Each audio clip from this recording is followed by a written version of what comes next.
recording. There we go. We did sell like 2 different packages, so I just want to talk about that real quickly. Some of you are just joining us today for this live virtual online session with our 3 presenters, but then others of you also purchased the 6 videos through Leadercast. You should have gotten a watch code. I know I was emailing a lot. Some emails go to spam. So I just wanted to do a quick reminder. You should have received a watch code directly from Leadercast, where you can watch those videos that started on Wednesday, the 17th, and you have until Sunday, the 21st. So you can watch them more than once. That is completely up to you, but after the 21st, they will disappear. If you have any questions and you didn't get the code or something you feel is wrong, please call Marley or I here at Raymac. We would love to help you. So before I do some housekeeping, I really want to say thank you to our little committee that has helped us out. We ask people to help us because we have great connections in this community, and we could not have gotten these speakers without these connections. So Gretchen from Raymac, Andrea, who's representing Aurora and Tempo Racine, Delinda from UW Parkside, Gina from US Bank, and she's also representing Women United, Liz Powell from Racine Community Foundation, and then Marley here at Raymac, who's kind of our little tech support today. Thank you all very, very much. This turned out to be better than I could have expected this year. So again, I'm going to be your MC. I'm going to try to keep us on track today. So I'd like to just talk a little bit about housekeeping, and then I'll stop talking. Please use the chat box. Already, people have been commenting in there. We'll be putting a few questions, some links. If I'm going to be asking you some questions, please answer them in that chat box. And then I talked about the spotlighting, so we're kind of controlling that. So don't be worried if your camera shifts. That's us controlling that. And then it's completely up to you if you want to keep your video on or not. I would love to see your smiling faces as opposed to little black boxes, but that is completely up to you if you want to keep your video on or not. Real quick plug for our private Facebook page or group. We really, the big piece of doing this in person is you get to talk to each other. So we had the committee had the idea to have this private Facebook group. Please join. I've put it in the chat box. I'm going to be putting it in. I'm going to do it right now again. I'm going to be putting it in there a million times. We'd love for you to have discussions with each other, talk about the videos, talk about our presenters today, and use that private Facebook group to do so. Only people that have registered for this event are allowed into that group. And there's just a small, I think there's 20-ish people thus far that have joined that. So I want to thank our sponsors, and then I'll be quiet. We have US Bank, Women United, Racine Community Foundation, and UW Parkside. Again, thank you so much. Any little bit helps to help pay for all the little tidbits that we had to do to have this event today. It's super, super wonderful to have your support. Thank you again so much. We will be taking little 4 to 5 minute breaks after each of the speakers so that you can stretch your legs, grab a cup of coffee, run to the restroom. And I'm going to put up a little timer to kind of help us stay on time. So I think that's it. We want you to be able to enjoy yourselves. So we will be watching that chat box, and we're going to move right along onto our first speaker, which is what you are all here for. So Gina Sorensen from US Bank is going to introduce our first speaker. So I will pass it over to Gina. Thanks, Anna. First of all, I want to thank everybody for taking the time to invest in today. I know it is a huge investment to do another virtual event, especially for a couple hours, but thank you for taking the time. Like Anna said, my name is Gina Sorensen, and I have the pleasure of representing a couple of our sponsors today. The first one is Women United of Racine County. Women United created the Brighter Future Fund, which helps support United Way's mission of building an educated workforce, and the main focus is on women and children. Please visit the United Way of Racine's County website if you'd like to learn more information about that cause or if you're interested in joining us. I also am introducing or representing US Bank. I have been an employee with the bank for 14 years, and I just want to say that I'm very proud of their dedication to investing in women leaders, not only in our organization, but in the community, and appreciate their support to help bring this program to us. So without further ado, I would like to introduce Deanna. Deanna Singh is an accomplished author, educator, business leader, and champion for marginalized communities. As the chief change agent for Flying Elephant, Deanna consults with individuals and companies that are looking to make a positive difference in the world. She is known for giving clients the tools and courage to imagine, activate, and impact the world as agents of change. A social entrepreneur at core, Deanna is always at the forefront of social change. She has established and operated multiple social innovations, including the NYC office of Lyft, which helps people find a way out of poverty for good.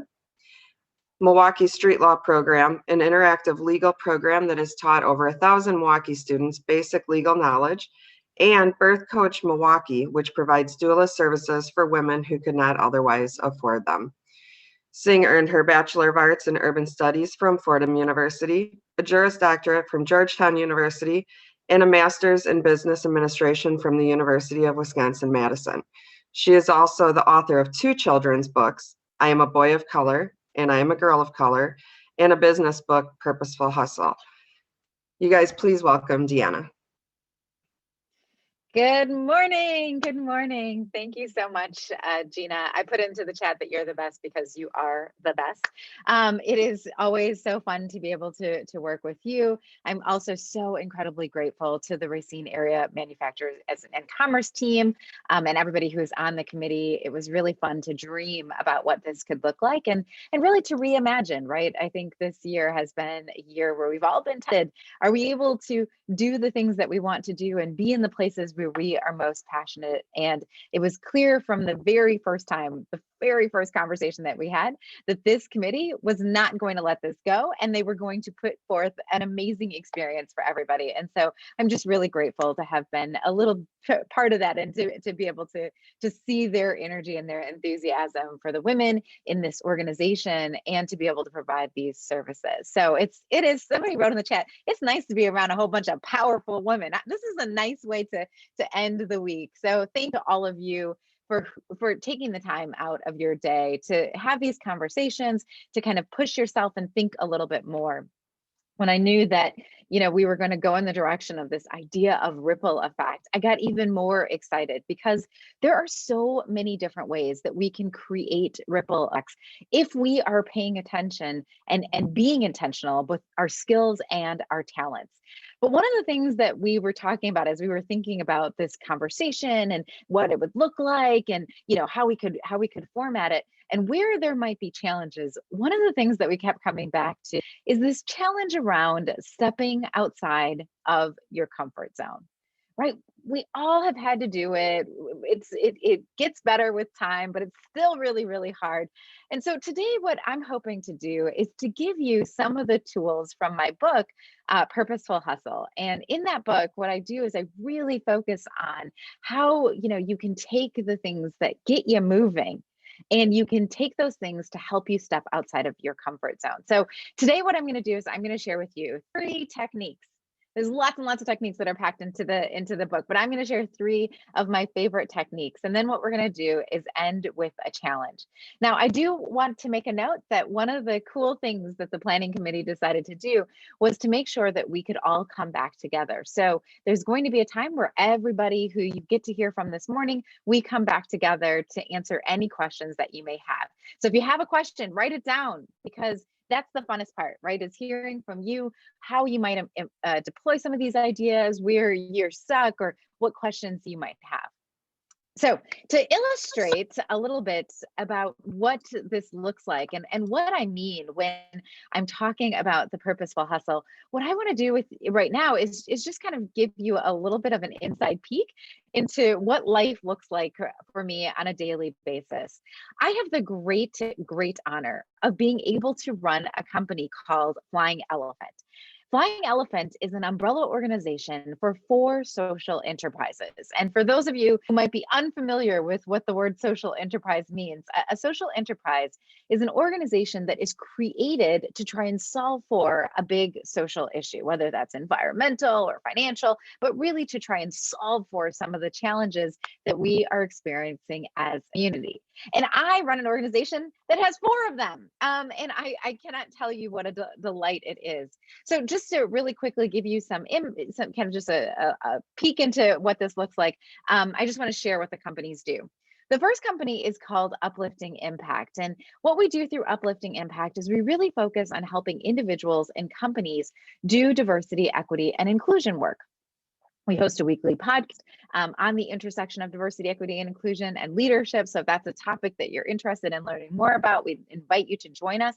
And over the last 7 months, we have talked to over 80,000 people in over 30 countries. We also have designed for the University of Wisconsin's Business School, their Center for Professional and Executive Development, a certification, a professional certification in diversity, equity, and inclusion.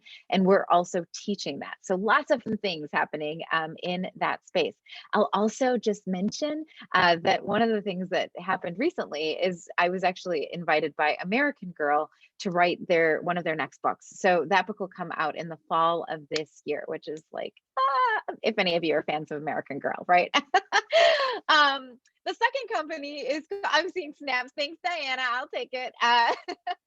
The second company is called Purposeful Hustle. And that's the one that we're going to be talking a little bit about today. But really there, what we do is we focus on helping leaders find their purpose and then put that purpose into action. So have been able to work all over the country and really helping with that coaching and designing process. I tend to emphasize and kind of work closely with entrepreneurs and entrepreneurs, people who are inside their companies or outside and trying to build companies, again, with this idea of equipping them with the skills that they need. The third company is called Story to Tell Books, and that's the one that we're going to use as the example today, how that kind of got off the ground. But Story to Tell Books is a children's book imprint, and what we do is we put out books that feature positive images of children of color. The goal of that book, how it came to be, is just because we realized that there was a gap in the marketplace, and so we'll talk about how that came into existence and just what that looks like in real life today. And the fourth company, as Gina mentioned, is Birth Coach Milwaukee. And through Birth Coach Milwaukee, what we do is we provide doula services for women who otherwise could not afford them. Unfortunately, Milwaukee, which is where I am based, has some of the highest disparities in birth outcomes. And I don't know all of the numbers for Racine, but I do know that it has been an ongoing issue in the Racine area too. And so what we found in our research is that if you introduce a doula or a midwife into the process, you can eliminate the disparities, sometimes up to 99%. And because we realized that that was the case, what we did is myself and another executive decided that we would become certified doulas and that we would start this company to really try and eliminate the disparity in birth outcomes. So the way our model works is for every woman who can pay full price, we can then provide services to a woman who otherwise could not afford them. So managing 4 different companies, right? And literally coming from all different spaces leads to really interesting days. I've shared this before, but at least, I'd say 2 times a quarter, all of them converge together, right, in a magical way on the same. So, I've said before that one of the examples of a day that I had, and actually this has even happened during our COVID situation, but just to get a feel for it, right? Wake up in the morning, go and present to a couple hundred children. And, when I present to kids, it's so fun because I get to jump around. We play games. I'm super sweaty, gross afterwards, right? But it's like, yeah, we're in here. We're doing this. And so I go do that, right? Then I go to town, put on a jacket, and I have to have, a little bit more professional conversations with a bunch of individuals talking about the importance of social enterprise and also, right, diversity, equity, and inclusion. And then I go and podcast, with somebody from around the world and kind of talk about the value of DEI. And then I go and put on my most comfortable clothes and go to the hospital. And for hours, I'm saying things like, girl, you better push. Right. So it leads to wild days. And I couldn't ask for anything more. I mean, it is phenomenal to be in all of these spaces that I am passionate about. And yes, I am tired, right, at the end of these days. But the ability to keep going and the ability to keep moving forward comes from this energy that I have around being able to be in my purpose. So one of the things that I think is important to understand is that a lot of times people will ask me, right, when we do have networking situations and we're not all on mute and we're having conversations about what it is that we do, people will say, Deanna, really? That's what your day looks like? And inevitably, they always have two questions. One question is, why? Why are you doing all of those things, right? Like, what is that all about? And for me, the why always comes back to the sense of purpose. Now, when I think about purpose, what I'm really thinking about is, what are you uniquely positioned to do in the world? So if you have a pen and a piece of paper, I'd suggest that you write that down, because there's lots of different ways you can talk about purpose. But I really ascribe to this definition. What are you uniquely positioned to do in the world? And so when I think about my purpose, the way that I define it is, I truly believe that my purpose in the world is to be somebody who can help shift power to marginalized communities. So if you look back through all the companies that I just described to you, or if you go to my LinkedIn profile or look at my bio, what you're going to see is that even though I'm in all these different fields, I'm in tech, I'm in healthcare, I'm in philanthropy, I'm in the law, I'm in business, wherever I've been, that theme really does transcend all of those spaces. And that, I think, is critically important, right? This idea of being able to kind of continuously connect back to purpose. So when people ask me why, I mean, it's easy. Why do I do these things? Because it all connects back to this purpose of being able to shift power to marginalized communities. Now, the second component and the second thing that people, ask me is how. Seriously, Deanna, how are you doing all those different things? And I have to tell you, I am surrounded by amazing people. I have a phenomenal team. My family is great. So it's not that I'm out here doing this all by myself. But one of the big reasons, or one of the big answers to the question of how, is the fact that I believe the how comes back to the hustle.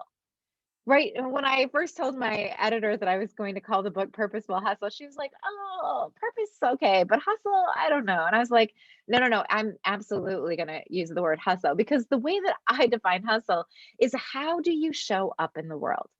So if purpose is why you show up, hustle is how do you show up in the world? And in the second part of the book, I dive deep into hustle, and we talk about 4 characteristics. We talk about initiative, courage, curiosity, and resiliency. But what I want to do today is, I want to bring some of those concepts to life. And I want to do it by really sharing with you a story of how my how, right? How my how showed up. And my hope is that in sharing this story, it really is a case study for everybody on the call. That as you're hearing kind of how these things pull together and how the story unfolds, that you see a little bit of yourself in there. Okay, so I want you to be thinking about your purpose, and I want you to be thinking about how you might show up in the world also. So I brought a little friend with me. I hope you don't mind, but this is my Bitmoji. This is Deanna the Bitmoji, right? My alternate personality. And you can't tell because we're on video, but I am a pretty high energy person. So, I wake up in the morning, it takes me about 5 to 10 minutes, right, to kind of get going. But once I get going, no coffee, no whatever, like, this is what you get. Hello. Right. And so I woke up one morning and I was extra excited, like extra, like, woohoo, about to do this. It's gonna be a great, I can't sing, right? But I try to make up songs all the time, right? So super excited, ready to go, ready to have this really important meeting that had taken so incredibly long for us to be able to organize. Now, the meeting was about how we could look at some of the disparities in outcomes as it related to boys and men of color. Now, the reason why I was so excited about having this conversation is because for years I had been trying to gather people together, and I'm really passionate, right, about trying to figure out how we close gaps and disparity amongst all kinds of different groups. And so, because it had taken years, and because there was going to be all these amazing people that I had been trying to get together, and we were all finally going to have this meeting, I was like, let's go, right? Let's do this.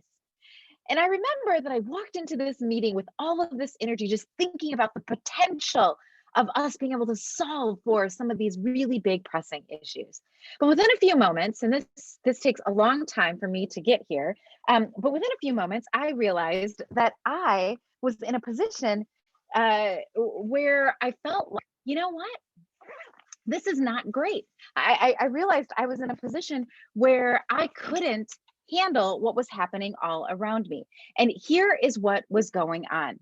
I realized, right? I started to have smoke coming out of my ears. I literally looked like this person. And the reason why I looked like this person is because I realized that everybody in the room was not there for the same reason. Everybody in the room wasn't thinking about the potential. That's so funny, August. That's how you look like without coffee. Thank you. Right. But I realized in that minute that what was going on was really unfortunate, right? Because not everybody thinking about what is it that we can do, and where is it that we can move forward. And I realized the reason why everybody wasn't thinking that way is because they hadn't woken up with that same energy. And it was so, disappointing, right? And people, instead of talking about, here, let's do this, and here's some solutions, and here's how I can use my talents, instead it was more like, we tried that before. We did that and it didn't work. This, that. And I realized, you know what? This is not okay. So I did what I normally do. I am not a shy person. And so what I decided to do was I decided to get up and say something, right? I got up and I wanted to say something. Now my computer just told me it's gonna shut down. So give me 1 second. I'm gonna plug in real quick, okay? Just the battery's going low. If that's not an awkward thing to do during a presentation, I don't know what is. Can you all hear me? We're good. Okay, cool. Thank you for that. Thank you for the grace of that moment. I'm plugged back in. So anyways, I was at this place and I was like, you know what? I stood up and I said, we came here to talk about possibilities, and we came here to talk about how we're going to solve for this issue.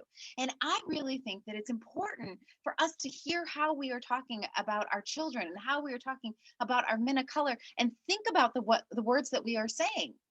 Right? Let's flip the switch. Now, I hope you can understand what I'm saying and that you could hear me and everything. But honestly, like during that call, or during that meeting, I'm sure that I was a little bit more like this. Right? Like you probably couldn't really understand what I was saying. But a woman in the corner, all the way on the other side, got up and she did what we do so well. We are so good at this, right? She stood up, she took what I said, she made it intelligible, like you could actually understand what she was saying, right? She underscored some things, she put it in bold, she put it in caps, right? And I was thinking, I looked around that room and I was like, yes, thank you, right? And I thought when she sat down, I'm like, yes, okay, I didn't do a good job, but she did an amazing job. We are about to turn this meeting around. I'm thinking I'm going back to Deanna, the excited, like, let's talk about solutions type person. And then the next person gets up. And instead of carrying forward what this other woman said, here comes the meeting.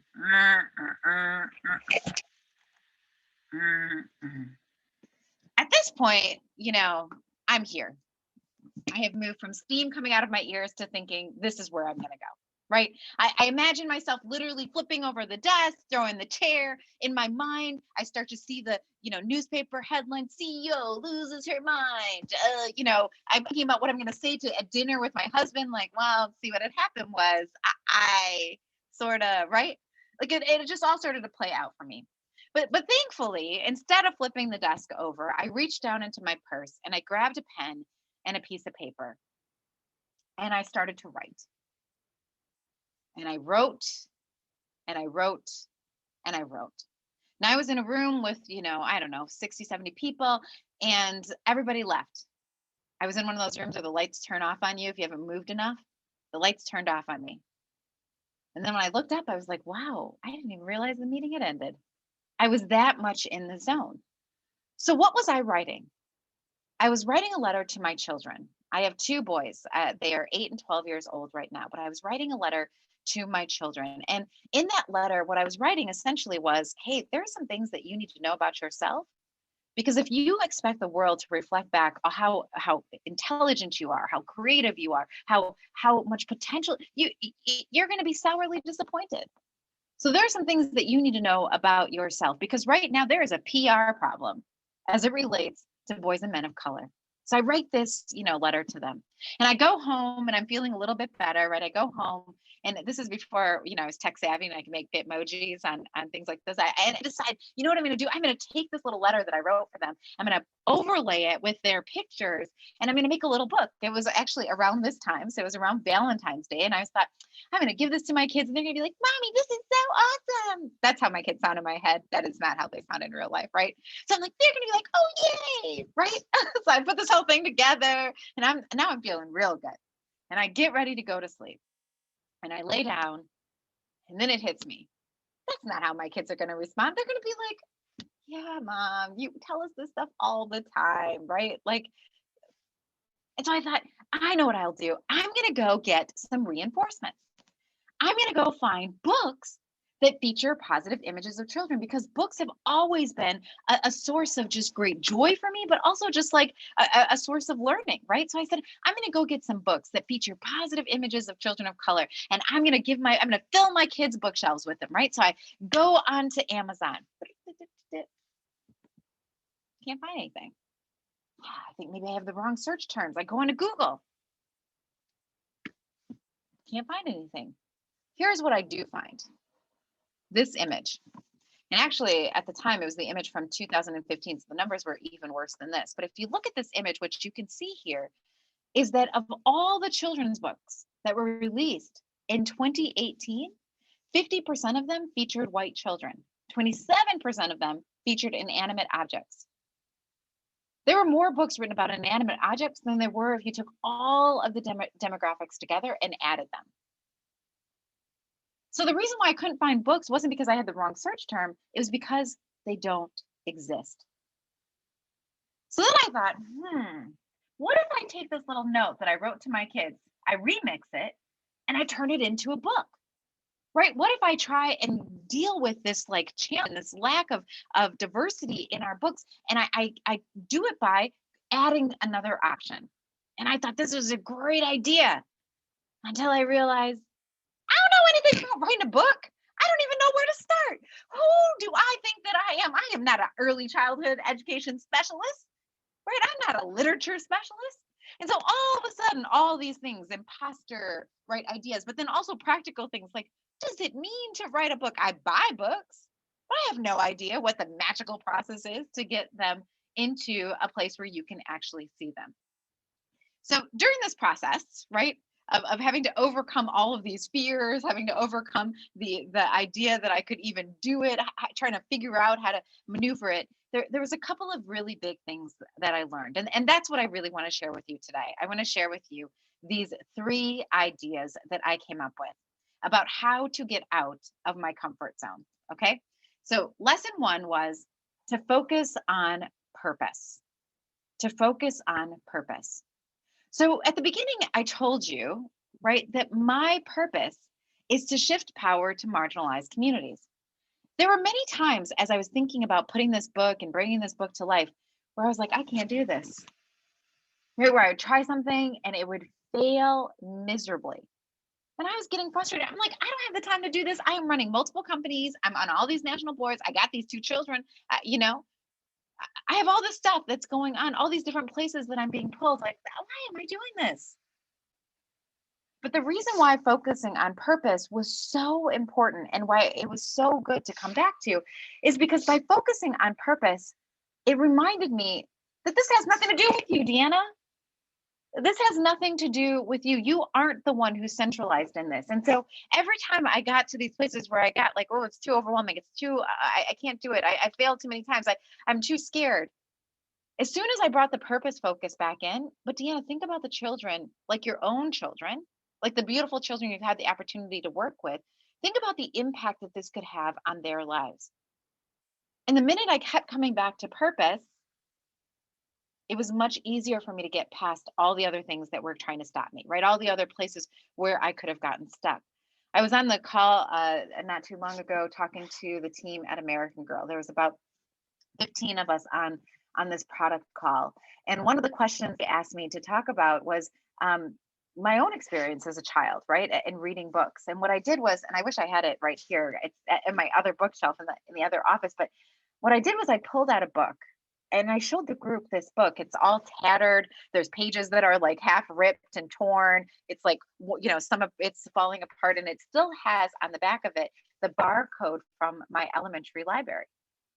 It was a book that one of my librarians gave to me, and it's called Let the Circle Be Unbroken. And the reason why that book was so tattered and so broken, why I still have it, and I've been out of elementary school for a really long time, is because when I was in school, it was the first book that I ever had that featured a little girl of color. Her experience was wildly different than my own experience, but it was literally and I was an avid reader. I was the type of reader, like I would turn on the light in my closet and hide in my closet so that I could read. I loved reading. And the first time that I saw another brown girl in a book, so I would check the book out over and over and over again until finally my librarian said, Deanna, have it. You can have this book. I mean, I slept with that book. That's how empowering it was for me. And so when I think about, when I got stuck, when I got mad, when I got frustrated, all I had to do was remember, this isn't about you. This is about this bigger purpose. And so one of the things I'd encourage you to do is, if you haven't written your purpose down, if you haven't spent some time thinking about it, do that, because it's an amazing technique to be able to get yourself unstuck when you're feeling stuck. The second tip that I want to share with you, and this is one that I train on a lot, I teach on a lot, and it's one of my favorite go-tos. It is the keeping it simple philosophy, right? The idea that it's really important to be able to take big ideas and make them as simple as you can.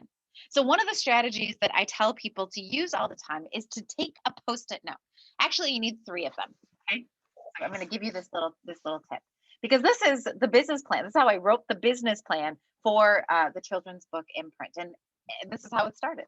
So what I tell people to do is take a Post-it note and write on the Post-it note 3 things that need to get done. Just 3 things. Now, I went to business school. I, have invested millions of dollars in organizations. I understand the value of a business plan, right? In fact, I love planning. Give me a whiteboard, give me an Excel document. Are you kidding me? Some highlighters. I will plan anything for you. I love planning. But what I have found is that sometimes getting in the planning phase, you can get stuck there, right? You can get stuck in a place where you're just like, I don't know how I'm going to do this, or I need to do, and you could just get stuck in planning and not ever doing. And so here's what you do when you get your Post-it note. All you do is you get your Post-it note and you write down 3 things that you need to either learn or do in order to move yourself forward. That's it. And the reason why you get 3 of them, or however many, is going to make the most sense for you, but I always get 3, is because I put 1 right next to my bed, first thing that I see when I wake up in the morning. I put 1 behind my medicine cabinet, and I put 1 right next to my computer, right? Because those are 3 places that I'm going to go, I know, on a daily basis. And so it's a good place to be reminded, right? Like, these are the 3 things that I'm focusing on. So when I did this, the 3 things I believe on my first Post-it note were, find out, like, what does it mean to have a publisher? I mean, I hear people talking about, like, I need a publisher, you got to get, I don't really understand what that process is. So what does that look like? Another thing that was on my list was find an artist. If you're going to make a children's book, right, and a picture book at that, you need to find an artist. I can't make a stick figure look like a stick figure, right? So I knew right away at the gate, like, that is not going to be me. right? And then the third thing was, what does distribution look like? So can somebody just go and just, I mean, I literally knew nothing. I remember after I put this post-it note together, one of the first things that I did was Google how to write a children's book. Right? So it doesn't have to be really complicated. It doesn't have to be super big things. It can be just simple things like that. And what that does is it creates momentum. The minute I cross something out, I make a new post-it note and I make a new 3 things. Right? And what that does is it just creates the momentum that you need sometimes in order to get out of that planning phase. Because in the planning phase, if we get stuck there, whew, can we get stuck there? Okay, is everybody with me? See some thumbs ups? Okay, see a few. Okay, cool. We gotcha. Okay, so what is the third one? The third thing that I would really like to encourage all of you to do is to think about how you can include others. So in my situation, I really leaned on my network of people. You know, a lot of times we think that we have to do these things by ourselves. We have to embrace these things by ourselves.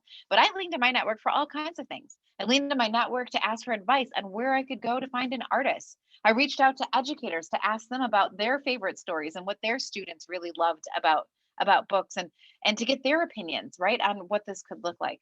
I reached out to children and I said, "Hey, could you just take a picture, have your, and of your favorite books and tell me what it is you really, really like about your favorite books." I reached out to other authors to find out what their process was like, how they got unstuck when they met different challenges. Right. And I even called a couple of publishers, just picked up the phone. "Hey, what do you do? And how do you find people?" And it was awesome. I met so many cool people through that process. So making sure that we don't just try and go this whole pathway by ourselves, the easiest thing to do is to think about how you can include others in your purpose or in trying to fulfill your purpose. I think it's really powerful to understand that you don't have to walk in this pathway alone, that you can bring other people alongside you. What was fascinating to me throughout the process was that when I told people, like, this is what motivated it, this is my story, this is where I'm at, I don't know nothing about what I'm doing.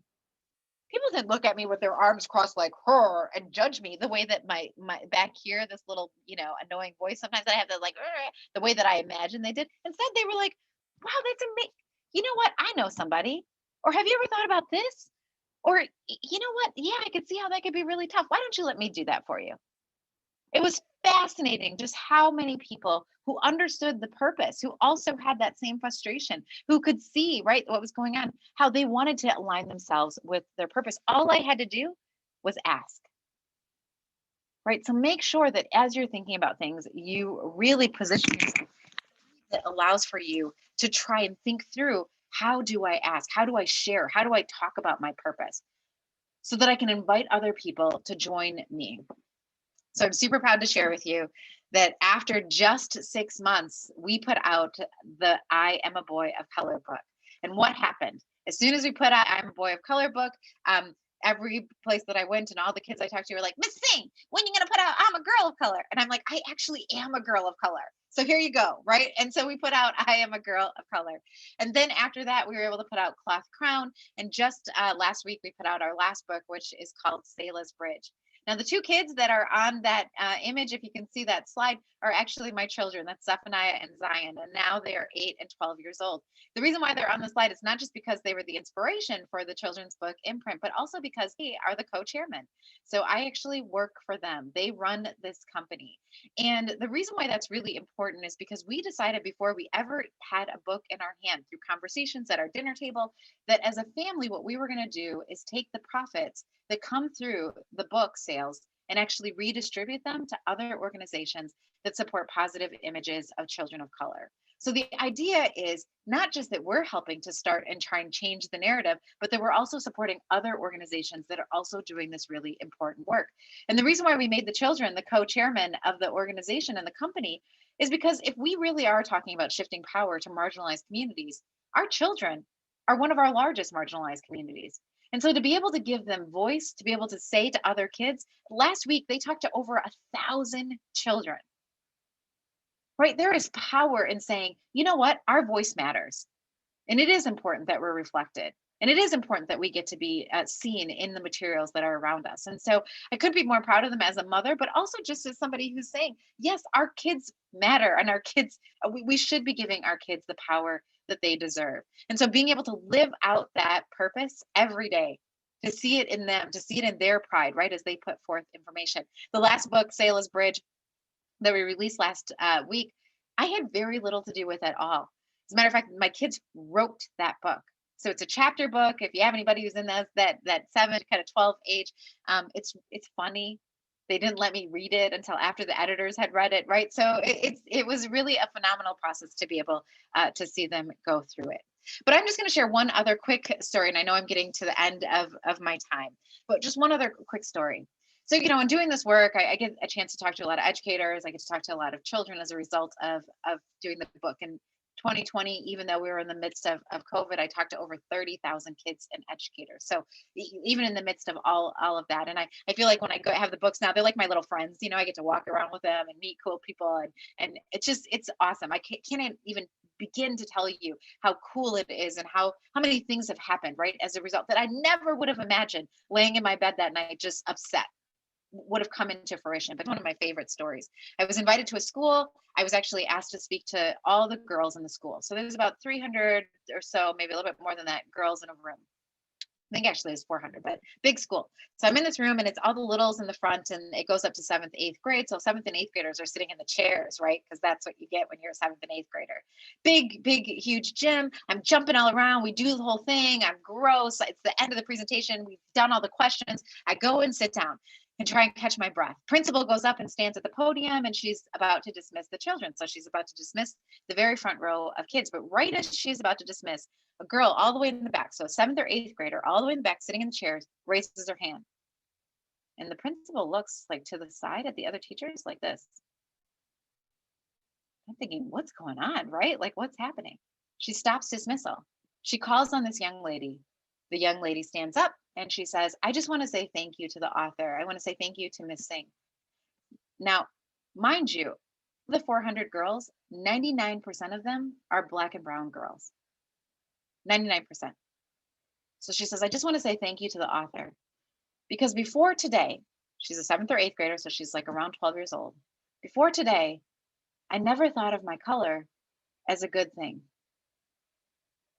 She sits back down again.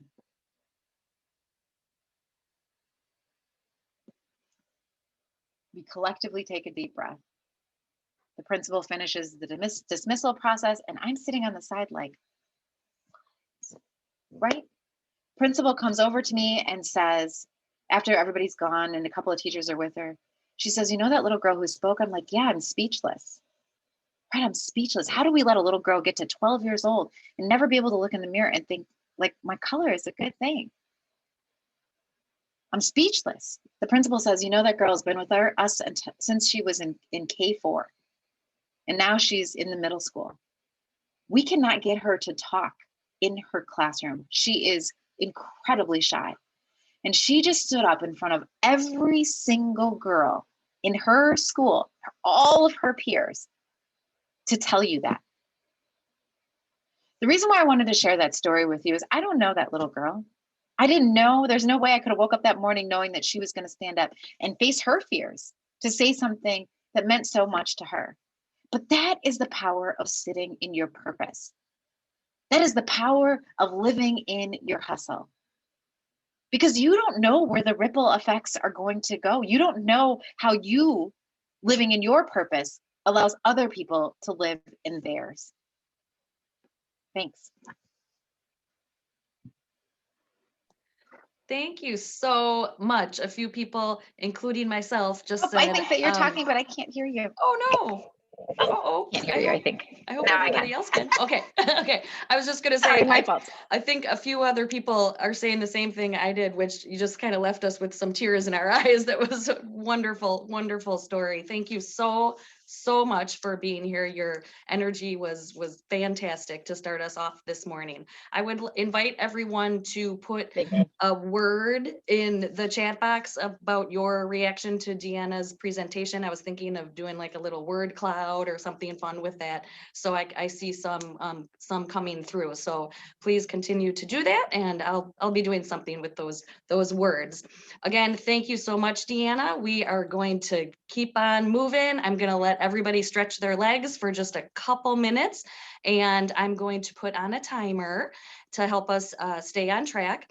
And Deanna will be back with us for our Q&A after our last speaker. So if you have any questions, jot them down, throw them in that chat box, send them to me directly as well through the chat box, and we will be sure to get those questions to her, as many as we can. We have only a short time, but thank you again so much, and we will take a quick break. I'm going to put on my timer for just Thank you, everybody. Thank you, thank you, thank you. yay, for just like 2 minutes.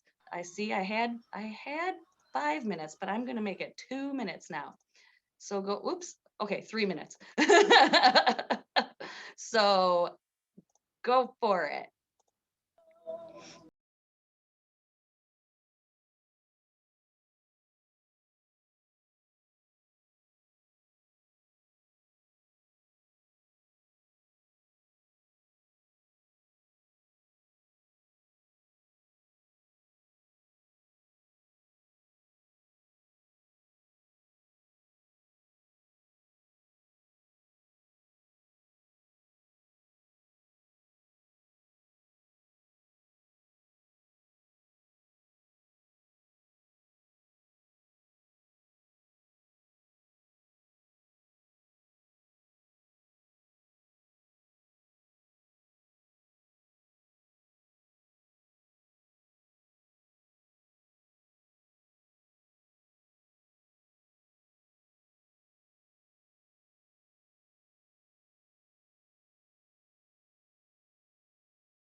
Okay, sorry about that. Super embarrassed. Hope I didn't swear. I apologize if I did.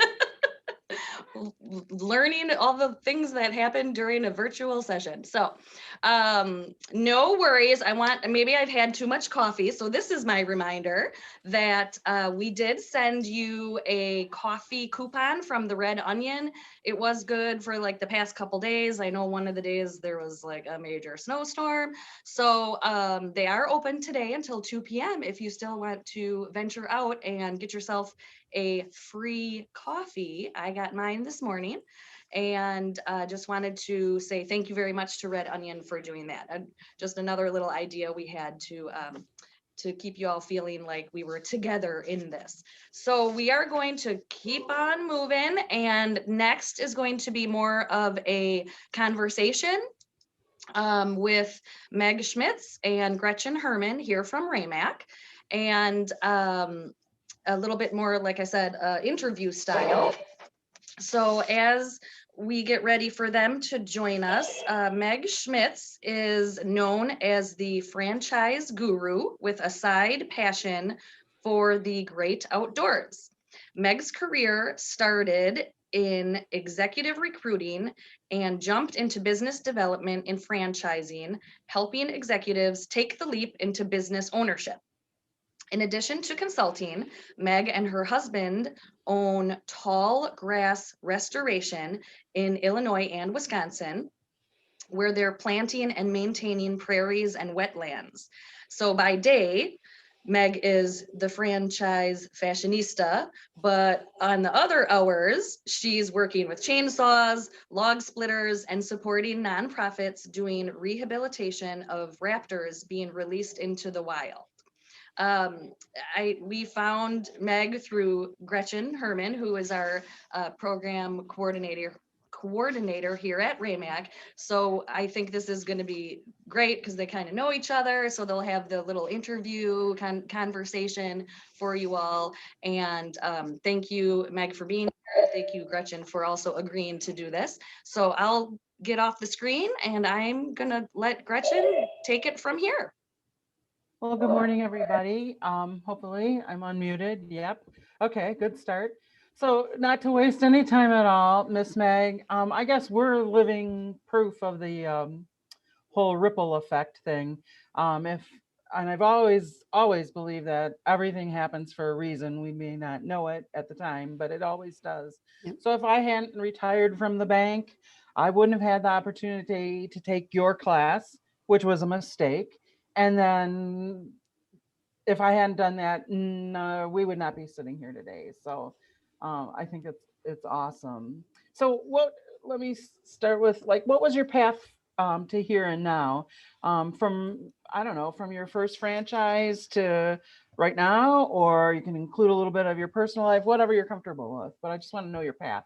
Sure. My typical 5-minute pitch is when I was first married, my husband at the time wanted to own a business, which I wasn't aware of. He went to a franchise expo in Rosemont, Illinois, and he came home and said, well, people got to eat. If you have a car, or if you have a job, you need your car work to get to work.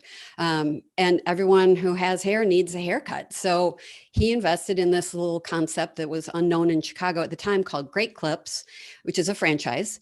And within about 6 months of being opened, he wanted to throw in the towel, just throw away the keys. He was frustrated, didn't like it, didn't like working with these women who are creative people with scissors. He's a very black and white, analytical metric guy.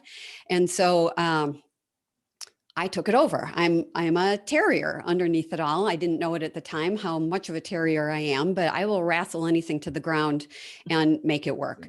So we made that one successful finally, bought a second one, opened a third one. And the dialogue with my husband at the time had always been, this is a mistake.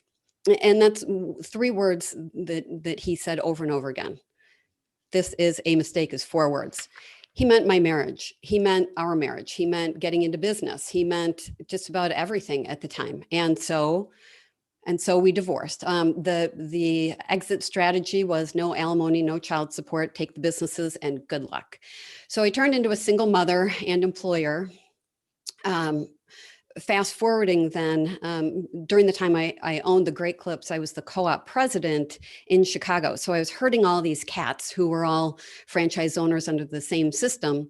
We were all trying to figure out how to get profitable. We're all trying to figure out staffing and recruiting and insurance and benefits. And then at about 11 years, someone made me an offer I could not refuse. It was a 7-figure offer because my Great Clips looked and acted the way that they were supposed to. That's the whole thing about a franchise is that if from one side of the country to the next, everyone is operating the same way, there's a tremendous amount of value. Well, the first ripple here is that the gentleman who was the VP of franchise development started a company that I'm now aligned with. And he tapped on my shoulder and said, you've got a psych degree. You've worked with hospice patients. You've helped people take the leap from the scariest place ever or into the scariest transition ever from life to death. And I want to start this company consultancy and I want you to jump the fence and join me. So I went from owning my own business and making really good money to now being self-employed and 100% commission, certainty to uncertainty. But I'm a terrier. So over the last 18 and a half years, I've been a business consultant, helping businesses grow. And if it weren't for Jeff Elgin leading the way into Great Clips and back out of it again, I wouldn't have been able to talk to you, Gretchen, about the possibility of business ownership those number of years ago and be with you now. I think it's crazy how that all has to work perfectly for us to be where we're at right now. So do you ever think about all those, about being a pebble to so many ripples? How does that, do you think about it or not? Oh. And then if you do, what does that do to your head? Well, I'm 58 next month. So I've got a lot of experience now and confidence that I didn't know I had inside of me back when I was 30 years old. The first real impact that I recognized was with my hairstylist. So I was an executive, I was in sales, I was solo in my career. And now I was an employer of people whose skill sets and personalities I didn't really understand. And there was a revolving door that my employees would come in, they didn't like the culture and they'd go back out again. And I had to stop the bleeding. So some of these first touch points were really wrapping my arms around what did their lives look like? Personally, what is it like at home? How many of them were single mothers? How many of them were struggling to make a car payment? How many of them had come from a salon background where they weren't valued? They were not paid on time. And so I needed to just stop and really embrace who my employees are and how they viewed me. And in the beginning, they viewed me as a career professional or the mean boss. I wasn't really mean. I just wasn't in touch with what would create a really solid, rewarding environment for them. So I really entrenched myself in what their work was like. I didn't learn how to cut hair, but I developed a lot of sensitivity around compassion and understanding as an employer who still could give them guardrails and a good place to come to work. So you just never know where you can turn the corner, learn something new, and have a positive impact in an industry that had 6 months to 2 years longevity. When I sold my businesses after 11 years, most of my employees had been with me for more than 6 years. So I completely stopped that turnaround by caring about them and giving them an incredible work environment with a great culture that they could help control. So that was one big learning lesson for me in how impactful we as employers, or we can be just as co-workers in creating a better culture by understanding each other. Yeah, I was thinking while you were talking about it, is like, this is like keeping your head on and your focus on your purpose. You knew what you wanted to achieve. You saw whatever it was wasn't working and you didn't know why, and you went after that purpose. So I'm trying to connect all my dots from this morning. So how, I asked how that worked on your head. How did that work on your heart? Oh, it's still working today. I'm connected to some of my former employees on Facebook, and they see that I've made a transition into this country mouse life.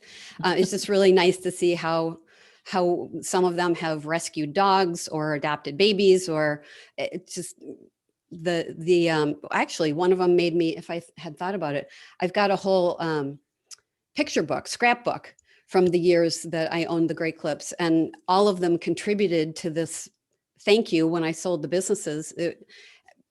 And that still sits on my shelf here. I've got in my background, I've got an award from Great Clips over there. I keep things very intentionally on my desk to remind me of the people who helped me get to where I am, more than what I've done for them. But it's the whole go give mentality. Tell me more about that. Well, go give mentality. It's not all what's in it for me, but it's what's in it for them. Now, my husband and I have 100 and whatever employees. When I had Great Clips, I had 60 whatever employees. You have to take this pyramid where you're at the top and maybe your employees or other coworkers are at the bottom, and you have to flip it upside down.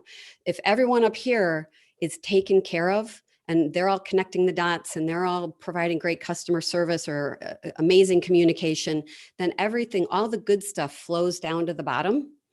And you have to keep the people who make it go every day happy and clear with their purpose and what their role is, so that they can deliver excellence. Well, then you get a great company reputation or great financial outcome, whatever you're looking for in your purpose. Yeah, I have to agree. I worked for a company that worked exactly that way. And man, the difference between that and the very next employer I had, who I think I worked there 4 years and got thank yous that I could count on one hand, and as I could not wait to leave.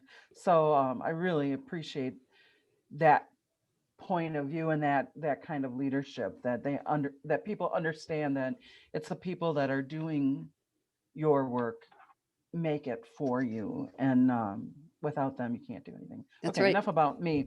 So who influenced you? Who is your pebble to your ripple? Oh my gosh. I was thinking about that this morning, and I've got a bunch of names here. Going all the way back in time, I grew up in an interesting household. I grew up in an affluent household on the North Shore of Chicago. My father was a well-known, internationally known surgeon, and my mother was a nurse. And it was kind of that dynamic when I was growing up, that my dad was the important one and my mother, the nurse. Had an idea during one of their trips to England when I was a little girl about hospice care and how important the end of life is. And I remember my father arguing with my mother from across the deck, Jackie, you know that we took the Hippocratic Oath. We don't help people die. And my mother calmly looking back at him and saying, James, you know, at some point you're going to die. We all will. And so here's my mother who had this vision of from life to death. She used to do community speaking, and she would hold her palms up and say, from life to death, this is the scariest leap of faith any of us is ever going to take, and we all will. And the role of hospice is, fill in the blank. And my father just railed against this. So who's my inspiration? My little mother is now 83 years old. She's still a volunteer at this hospice that is now one of the biggest in the Midwest, Journey Care Hospice. I used to stuff envelopes and answer the phone in the office when it was just getting started. And so even as of last night, she and I were talking about the benefit of hospice and how that point of view has carried through my life. I told her that my business is going to be bigger this year than ever, and she wanted to know more about that. And I said, Mom, a lot of it really just has to do with the care and compassion I learned from you, but also that terrierness and looking my dad in the face and saying, we're all going to die, and this is my mission. This is what I am going to do. Yeah, you sound like a daughter of a terrier, for sure.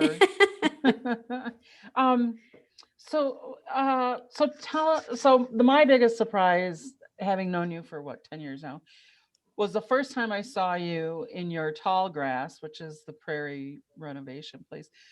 Your tall grass, I'm going to call it a uniform. It was like a outside winter thing, but you had like a flamethrower or something. I don't know, something really dangerous. And you're just this tiny little person. And I saw that picture. I'm like, I can't swear that. So tell me how tall grass is well, your impact on that business, and then that business's impact on you and the people that you have that you're in contact with. So the tall grass restoration, we've got an office in Schaumburg, and I'm on the property right here in Milton, Wisconsin. We've got 230 acres of what used to be farmland. And when my husband first bought it, he ripped all the farm, whatever the crops were, out and replanted it with prairie, and then took the ponds and the wetlands and reclaimed those. If any of you have grown up on a farm, you know that farmers are interesting people in how they bury their garbage or their refuse. So we did have some areas around the property that needed to be cleaned up. We currently employ, I don't know, 100 people through the summer and fall, spring, summer, and fall. It's a smaller crew during the winter, but year round, even right now, well, tomorrow I'll go out in the Bobcat with the forestry mower, and we're going to cut down areas of the farm where there are invasive species growing that are crowding out the prairie or crowding out the oak trees that we do want.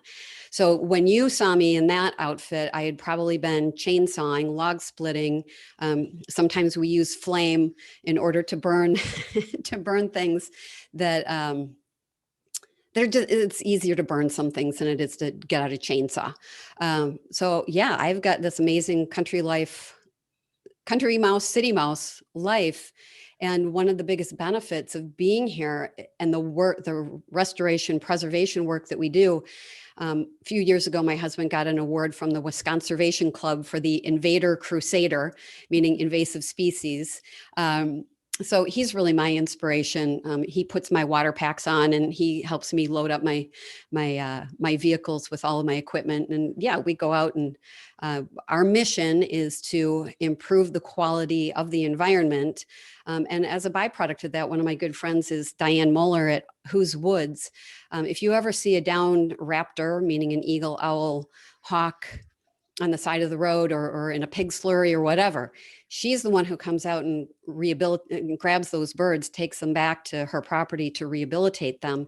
And any of the birds that can be released, she comes back out to Tallgrass, and we usually have a big fundraising event, and especially for kids.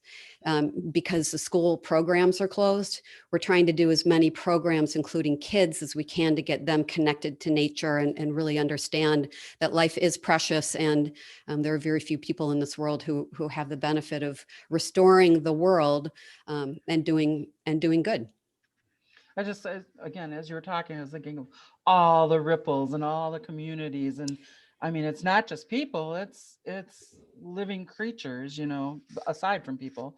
So it's crazy, the reach that one person, or in the case of you guys, two, you and Pete, that have on the next generation, or the care of other species so that they can thrive.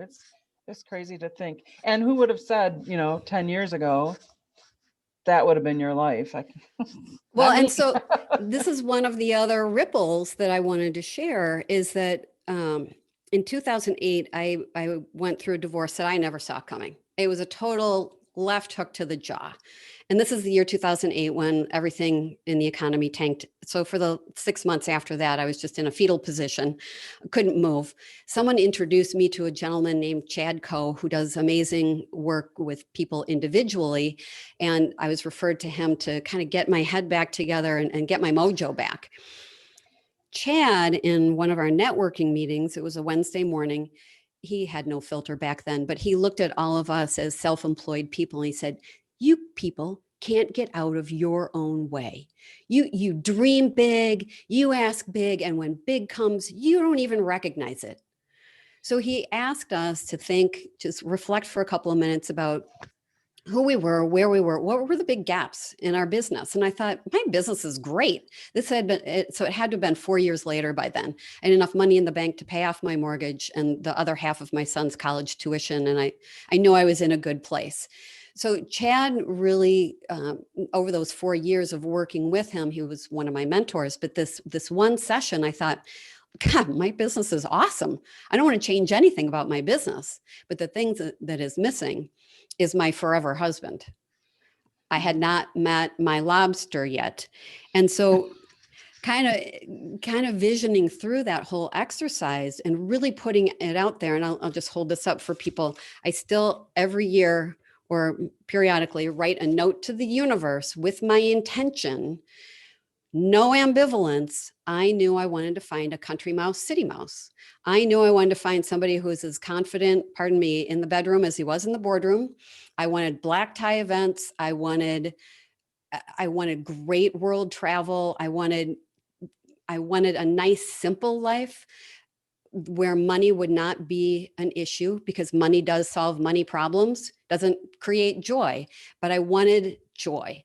And so, much to my surprise, through It's Just Lunch, I met my husband. But the interesting thing about that, another ripple, is that back in my early career, I had been doing executive recruiting, and then I moved into technology. I had bid on a project for Goldman Sachs that was my husband's project, where he needed a ton of computers that were super fast for a project that he was installing in New York. I won that contract. I never met Pete. I never met him. But come to find out, after, I have this whole visioning exercise of who is this husband that I want to find. We'd been in the same building, in the same room so many times over the years because of not only the conservation work and nonprofit work, but also professional work in business building and entrepreneurial activity. So, and then the other crazy thing is that I always wanted an apartment at the Glen, which is a former Glenview Naval Air Station, now as a community. He grew up right outside of there, and so did I. And as kids, we used to sit outside watching the naval airplanes, the Blue Angels, come and go. How crazy is it that I make these little sticky notes to the universe about what I want? Right here, guys, ladies, it's right here. I got it. It's like stuck to my forehead. Everything that I put on my sticky notes has come to be. So the lesson there, I mean, besides the importance of sticky notes, is be careful what you put on them, right? Because they do happen, and for better or worse, it's like you got to have a clear idea of what is important to you and what your purpose is, and what you you can handle and you want, and not be afraid to ask for it, I guess. Don't be afraid to ask, because if you ask the universe for it, it will deliver. So if you're going to ask for opportunities to volunteer, believe me, those will show up. But if what you need is a paycheck or you're trying to build your income, put that as your priority, that you're putting intentionally to the universe. No ambivalence. You cannot, just like my mentor Chad said, the power of intention. When you put it out there that you want something big, it's not always going to show up the way you think it's going to show up, but the universe will deliver you what you ask for. So to your point, it's a Simon Sinek too. If any of you want to go to YouTube and look up Simon Sinek and why, he does a lot of great videos and interviews about intention and purpose and knowing your why. And actually following the last speaker is kind of intimidating because she's got like everything going on. I think that my life is very much like hers, and it is the power of creating. No is a full sentence, and we all need to know how to say no. But when big shows up and it's what you ask for, you have to say yes. You can't say no to the universe after you put it out there. So be very careful. Be very careful and be very specific. And be confident to accept it, because Yeah. that's pretty scary. So let's see, I'm trying to stay on time, 3:25. Okay, yeah, we got time. So I think reflexively we think about ripples being out there, and being recipients of our pebbles. So the pebbles are the people behind us that got us to where we are, or to these exact right places at the exact right time. But what about, you know, how have the people who were influenced by you, who did get a franchise with you, or who didn't, like myself, how have they rippled back? Because you know, when you throw a stone in a pool, those, they eventually come back. So what have you received coming back from the ripples you sent out? So one of the phrases that really describes me is a stranger is a friend I haven't met yet. My husband will tell me, you know, you can't remember where you left your glasses, but you remember all these details about anybody you've ever spent time with. Like, how do you remember that Gretchen, and there are things that I know about your past, and it's, how do you remember all this stuff? Right, right. People matter to me, and staying connected matters. And I'll be frank, I think the best thing that came out of this pandemic is the opportunity to leverage FaceTime, Zoom, whatever it is, in order to make eye contact and read body language and engage with new people. Right. So what I spent last year doing, and I'm an extrovert. I'm a hugger. I love being with people. That's how I nurture my soul.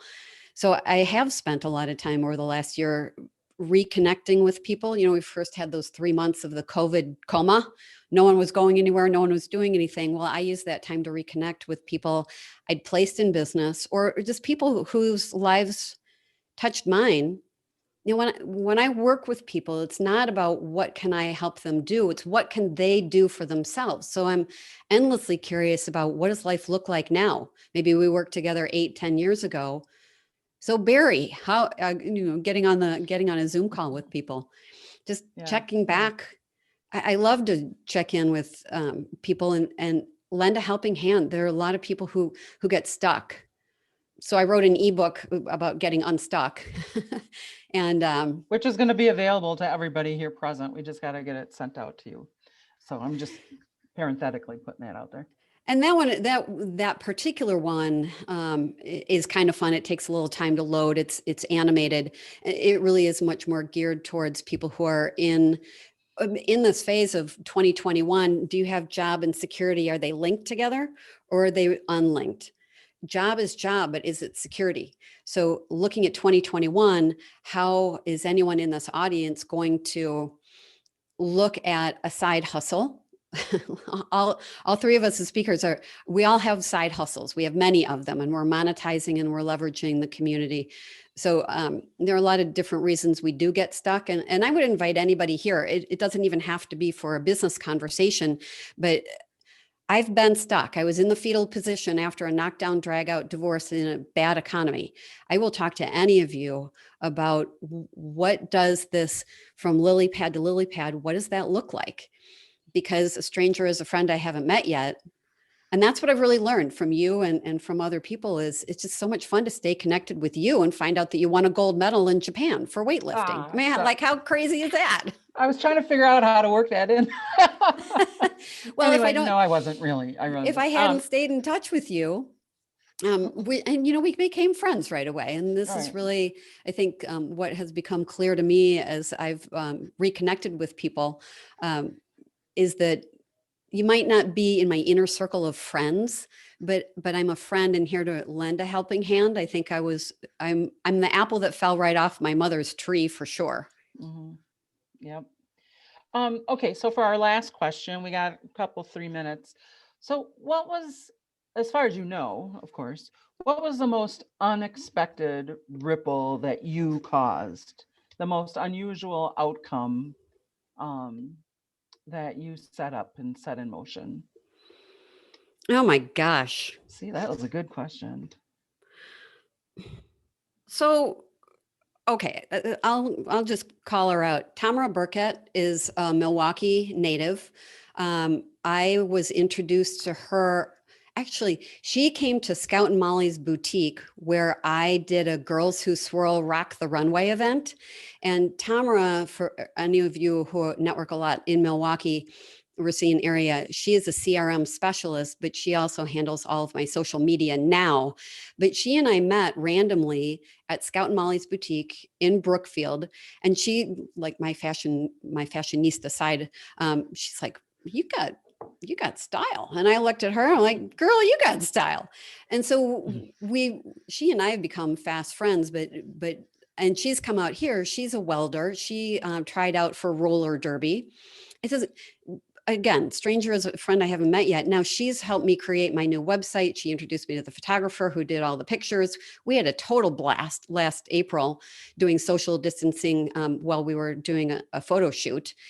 And it's all because of Tamara. She's pulled together my social media presence, my digital presence in such a beautiful way and really an empowering way. So for any of you who know her, I tip my hat to her. That was just a random meeting at a girls are drinking event and trying on clothes. And she turned into one of my best business partners and a good friend. Yep. Yep. All those unexpected things. That's why my mom always told me, even if you don't want to go, you should go because you never know who you're going to meet. So that's right. Always take the no thank you bite. For those of you who have kids, you know how hard it is to get them to try new things. I want everyone, and I'm going to keep doing it because my mother is 83 and she keeps doing it. She keeps trying new things. She takes that no thank you bite. And sometimes she proves to herself that it really is something that is enjoyable. So you got to keep going on. Yep, exactly. Well, our time is up and I'm sad about that because you and I could talk forever. But I want to thank you from our point of view and from Raymac and all the sponsors. Thanks for being part of this today. And I look forward to the Q&A afterwards. Thank you. It's You're thanks for the invitation. And I do look forward to the Q&A and connecting with anyone and everyone following the event. Perfect. Thanks, Thanks, Meg. Gretch. Thank you. That went so fast, that time. I'm like amazed. I can't believe that was a half hour. So what I'd like you to put in the chat now is maybe how you have made a ripple effect. Gretchen's questions were great about keeping on that theme. Whether it's family, professional, just kind of put some items in the chat box about how you think you're making an impact or a ripple effect out there in the world. And while we're doing that, we're going to take another little break. This time it will be 5 minutes. So at about 10:30, we will reconvene for our last speaker. And I'm going to go ahead and put that silly little timer on again. But again, we want you to stretch your legs, go get another cup of coffee, which I clearly don't need, and we will do that. I'll set this in just a second. And then don't forget to mute yourself, girl. Thanks, Gretchen. Running joke for the day. I can take it.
Okay, we are back.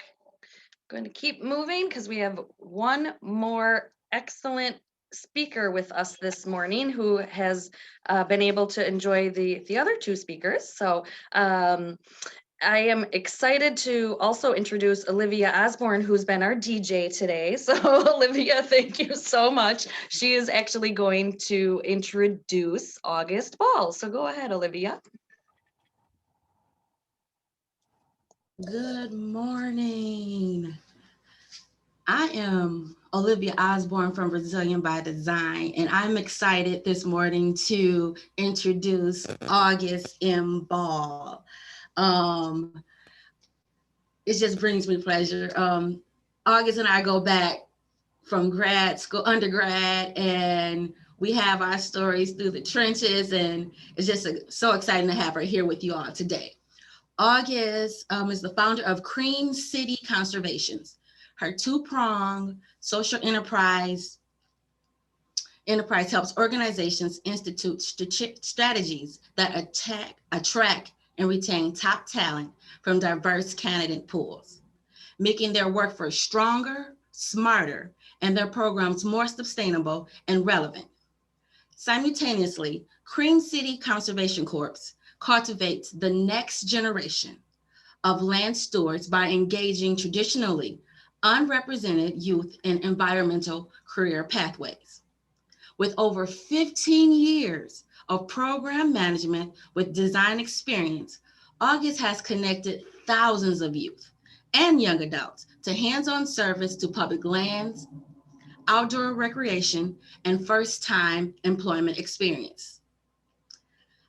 Y'all are ready, get ready for a treat. We have Miss August Ball here, who enjoys being a student and traveling the globe. As Meg was speaking about her chainsaw, baby, the first time I saw August with one, I said, oh my. So get ready to hear August's story. Y'all in for a treat for real. Thank you so much. Okay, I'm gonna just go right into it and just pop up some slides real quick here, friends. More so for my benefit than yours. I tend to be a little long-winded, but I want to stay on target here. So again, thank you so much for that introduction. So I was born to a Jewish Black father, a Greek and Swiss German mother. And for good measure, my parents decided that when I was 4 years old, they would ship me and my sister off to live in Southeast Asia.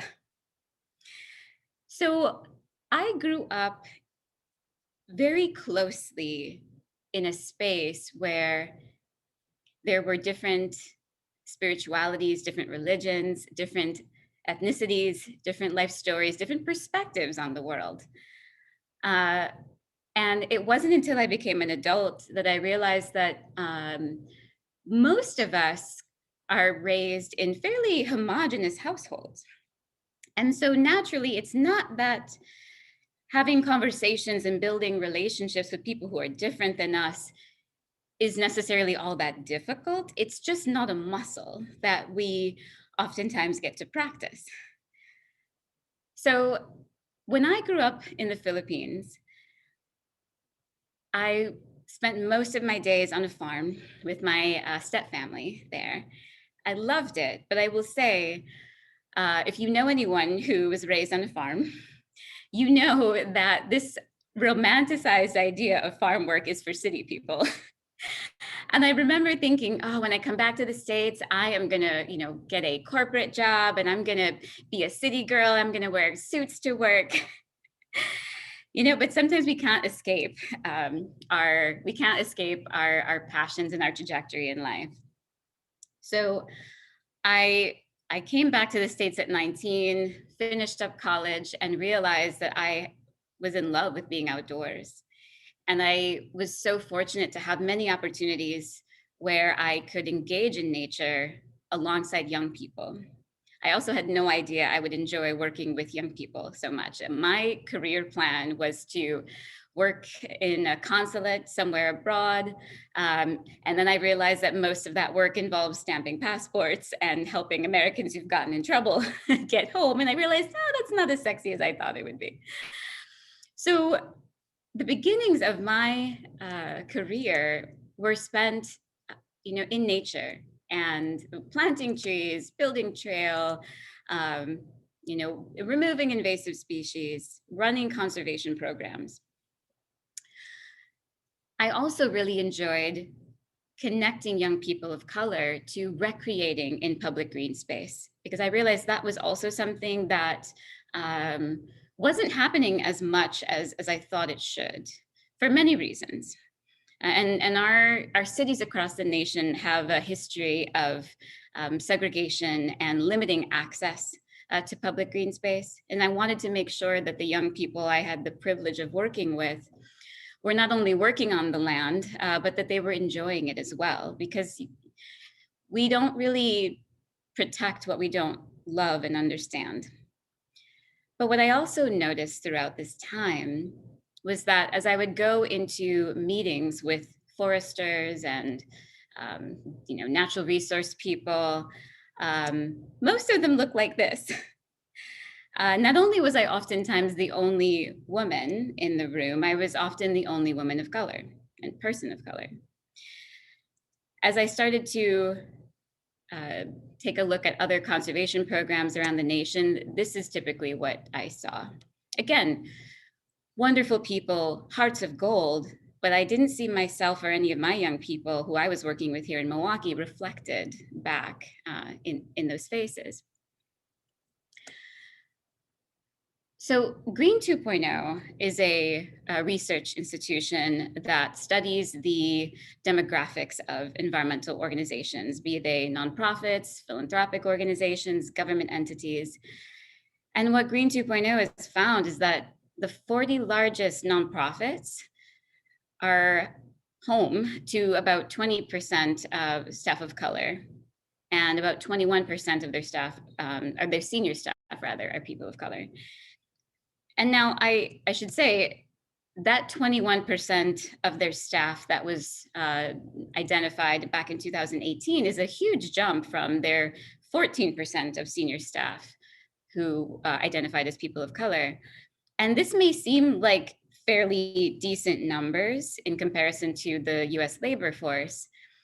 But what's interesting about the environmental sector is that when we compare it to the equally challenged tech industry, the tech industry has about 40% staff of color and 17% of their executive staff are people of color.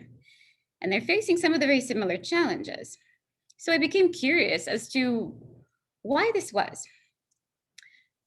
Now, a lot of efforts have been made to promote cultural awareness, to build new cultures, as Meg spoke to earlier, to create environments where people feel like they belong.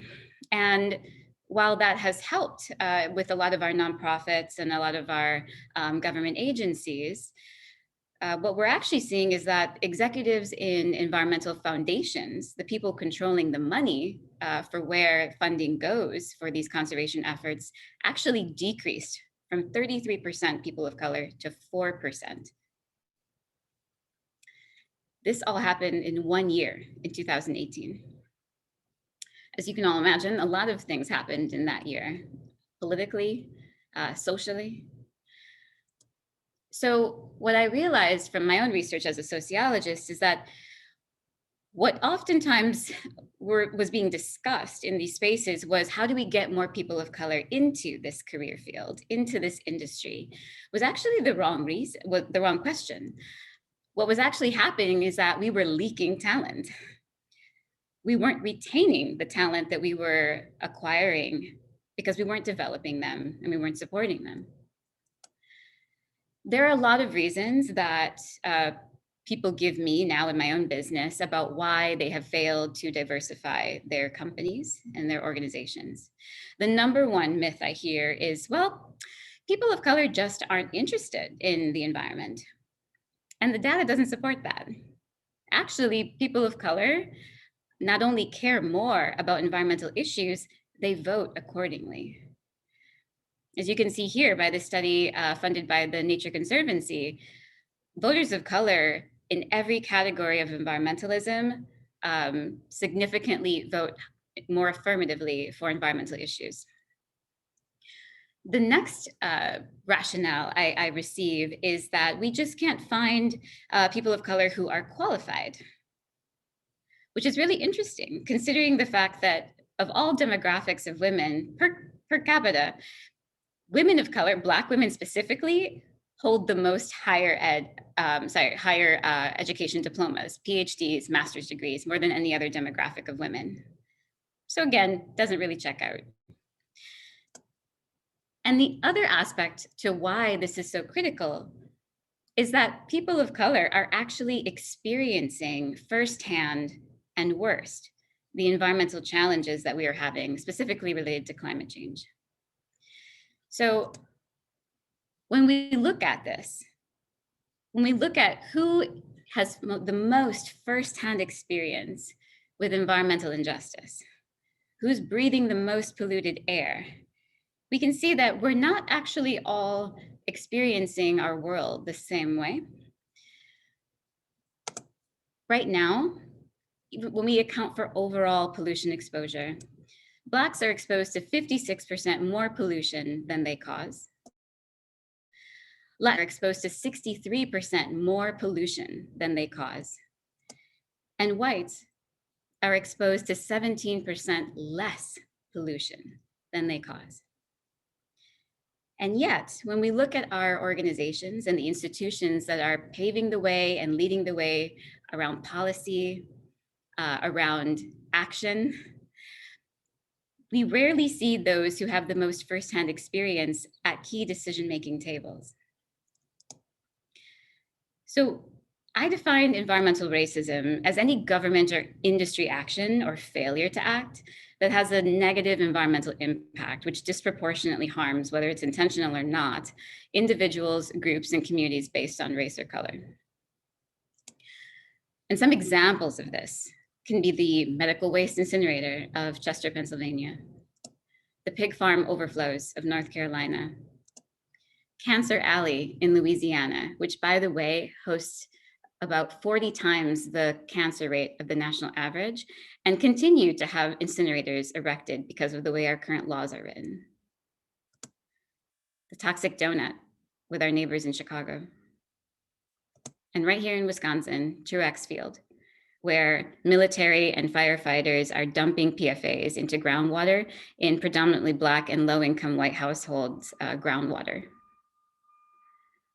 Now, the thing is, when we bring a diverse group of people into one room and we are talking about the same topic, climate change, environmental injustice, this is why it's so important to have shared language. Because while we are using the same terms, we actually are not thinking about the same things, but they are related nonetheless.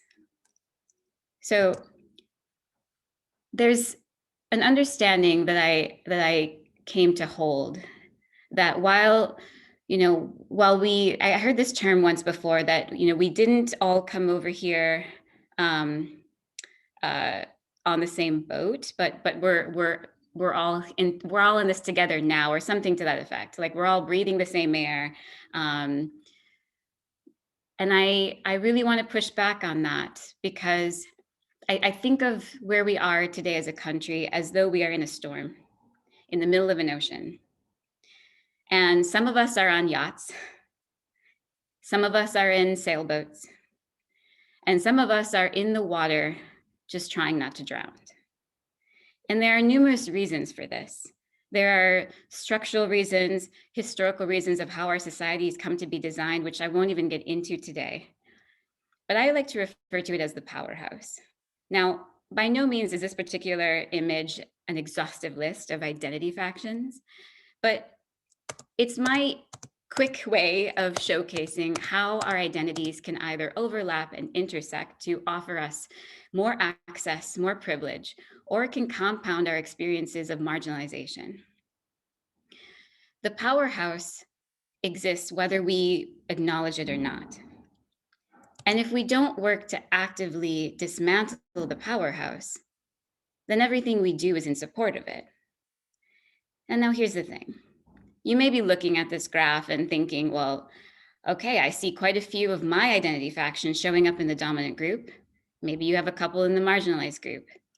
The thing here, friends, is that nobody handed us a basket of cards and said, hey, choose your own adventure, right?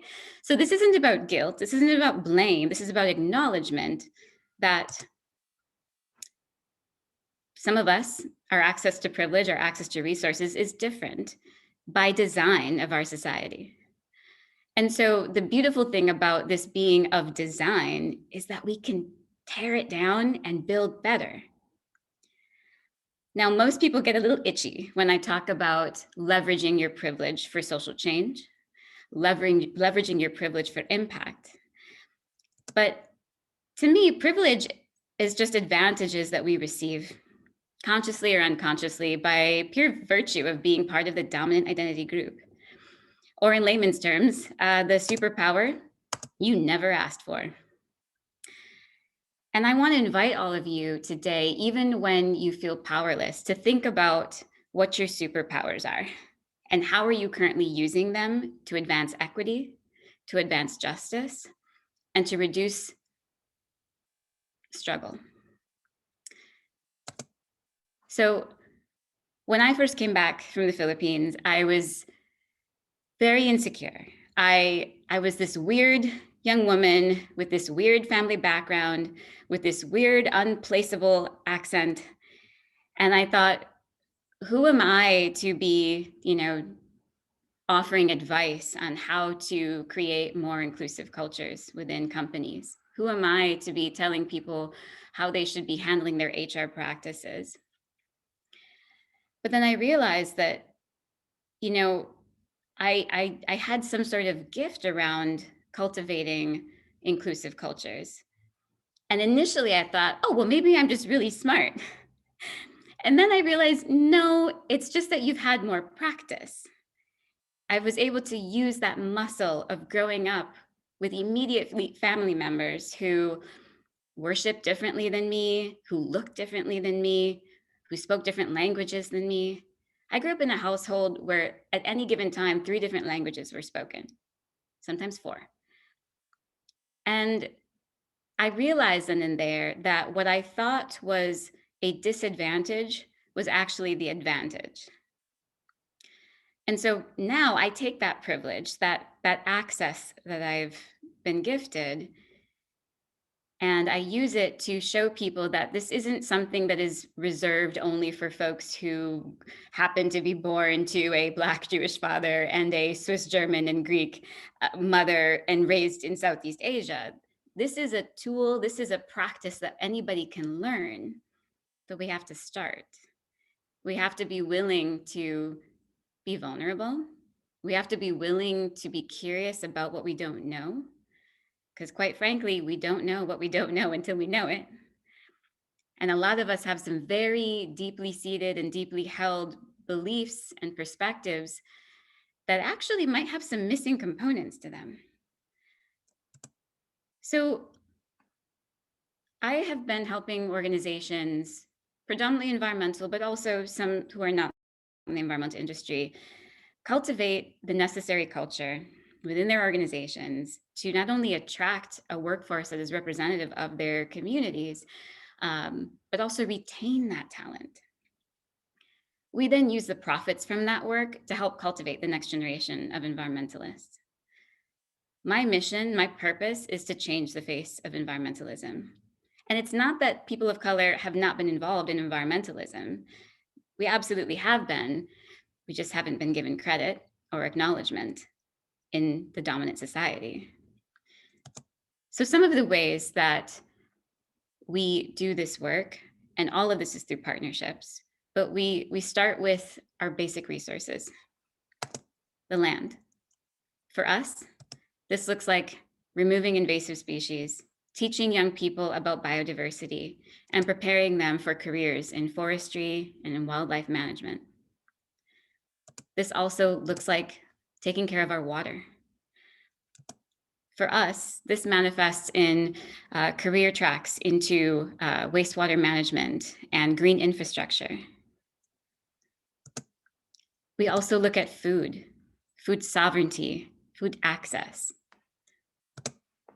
And through this program, we connect high school students to soil science, to growing their own food from seed, from partnering with local chefs and selling their produce to local restaurants, but also creating salads that they get to sell when we're not in a global pandemic at brewer games, and then using those funds to go right back into their program. We also work in policy, connecting young people, high school students around Wisconsin, to climate action. And I'm really proud to say that in the past election alone, these high school students were able to register over 20,000 people to vote. If that's not what people power is, I don't know. I don't know what is. And these young people are able to hold their elected officials accountable for protecting their future, for protecting the environment for generations to come. Now, there are a lot of people who get left behind in the green economy, or we want to make sure are equitably involved in policies and practices that are going to be impacting their lives. One of that are our returning citizens.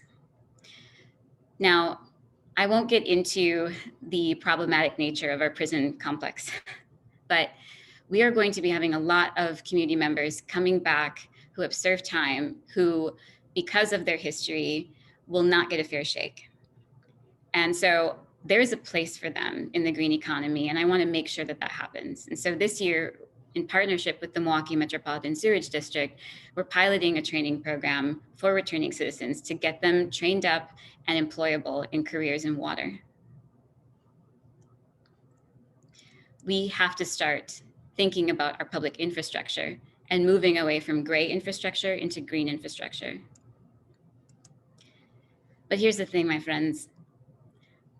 There are a lot of organizations, much like my own, doing this similar work in their various corners.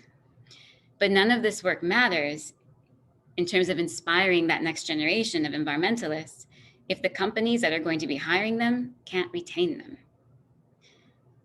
And we do have a very serious retention problem. So what do we do about it? Well, there are some key factors that Green 2.0 has recognized as effective measures at retaining talent and increasing perceived fairness for marginalized staff. So this is women and staff of color, people with varying abilities, neurodiversity. And to start, the very first one is anti-racism and unconscious bias training. Now, there are a lot of thoughts about how impactful unconscious bias training can be. And I have a lot of thoughts about it as well. However, what we do know, though, is the simple investment that companies make in educating their staff that this is a phenomenon that exists, it's part of the human condition, and that we need to manage for it, sends the message that this is a problem and we're working to fix it. And it does a great deal in terms of building a sense of belonging and trust between employer and employee. The next is pay transparency. women and people of color are the least likely to negotiate their salaries.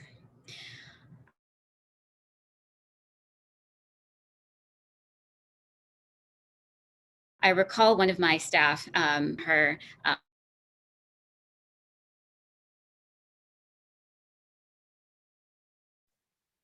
excited. She said, "Awesome, I'm so excited. It looks like we're having Can't wait to get started." And I said, "What just went wrong?" Oh, can you hear me? Yep, we're having a little connection problem. Just wanted you to know. So you're a Oh, little sorry, my behind. internet is a little bit, okay. That's okay. Keep going. Keep going. Okay, gotcha. So she said, "Well, what did I do? Even if it's a promotion, everything is negotiable."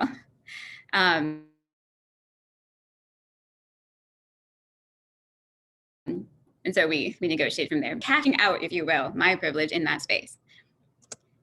Having transparency around promotions. We have this thing called affinity bias, like me bias, right? And if we don't have a clear outline of what skills we are looking for when we're promoting someone, what it takes to get to that next level, we are going to rely on our unconscious bias to determine the gravitas, who looks like they are a culture fit, rather than actually looking at who has actually met the requirements for the promotion. The next is a commitment to long-term justice, equity, diversity, and inclusion goals. Companies must communicate that they understand that this is not a quick fix McVeggie burger type of approach. That while there are absolutely things we can do in the short term to help cultivate belonging and promote retention, the reality is we are building for a world that does not yet exist. So we have to be audacious in deciding that we are going to identify our North Star and assign goals in connection to that. And to communicate to our team that we're going to stay married to the outcome, but we're going to be flexible on the process, as long as that process is always equitable. The next is establishing diversity committees that actually have some teeth. These diversity committees, work groups, whatever you want to call them, have to be able to hold the organization accountable to what they say is important and what they say they're going to do. The next is intentionally creating development opportunities. Like I said, we may all be in the eye of the storm, but we're not all in the same boat. And so each of us, based on our identities, are going to need different things. Some of you may have seen that image of the three boys standing on boxes, and the intention behind the image is to show that some people need more boxes, because they're smaller than other people, right? And so they need more support. The tall kid doesn't need more boxes. And I actually detest that image. And here's why. Even though the intention is to show the difference between equality and equity, it still puts the blame, so to speak, on the individual. And it promotes the false assumption, the false understanding that, well, of course we have to, set a quota for how many female executives we're going to interview. They would never be able to make it this far on their own if we didn't give them a handout. Of course we have to offer scholarships to students of color. How else are they going to get into Harvard? They're just not as capable. And this is what perpetuates the notion that if a woman or a person of color gets promoted, it's because somebody gave it to them. It was a pity promotion. And that oftentimes has a deeply problematic impact on the person themselves, because then they're always questioning, did I actually earn this? I've been working really hard. I've been working 3 times as hard as my colleagues, but everyone around me seems to think that, because I'm a woman, because I'm a person of color, that this was just handed to me. And the research actually doesn't support that. Next is to actually set benchmarks. Measure where your company is. If you don't measure it, how will you know what you need to improve? We help our clients actually measure via heat maps whether there's a disparate impact in terms of sense of belonging and perceived fairness across identities. So for example, if I wanted to know how Latinx women with a master's degree were feeling about their sense of belonging in comparison to, let's say, white men with a bachelor's degree, I can compare that. What gets measured can be improved. And the next is that top leadership have to set the Jedi strategy. It has to come from the top, because if the top is not leading the charge, and leading a charge in a way that is inclusive of those who are going to be impacted by the strategy, then it can be seen as this, fun little special project that, maybe a handful of staff do and work on in their free time. And lastly, we have to connect this work to mission. This work around justice, around equity, around diversifying our organizations cannot be personality based. It has to be baked into our very culture, our very mission of our organizations and our companies. Now, some of you might be wondering, well, okay, this is great, August, for somebody who either owns their own company or who has a lot of clout in an organization. But what do I do? What do I do as one person in this world, right? I want you to know this name, Karina Gonzalez. Now, Karina started with me as a core member way back in 2012.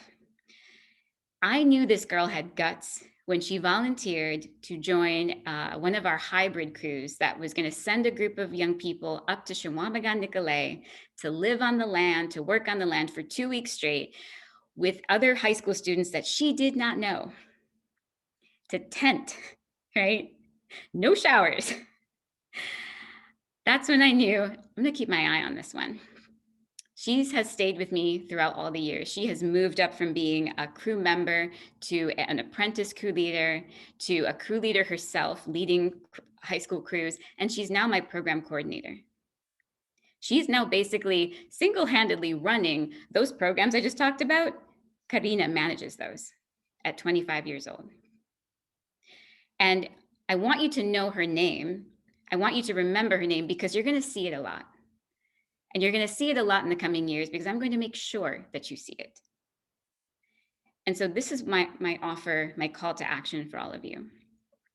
I don't care if you are a few months out from college graduation and you just started your job, or you are 30 years into your career.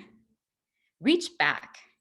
Connect with somebody who is a few steps behind you and guide them. Talk with them. Paint a roadmap. Let them know your mistakes. Be a lighthouse for that next person coming up behind you. Pave the way, kick down some doors, right? Because my goal is that every Black and brown woman that comes after me will struggle less, will go farther, and will accomplish more than I did. And I invite you all to do the same and to clear that pathway for the next generation. Thank you so much, everybody. That's all I've got for you.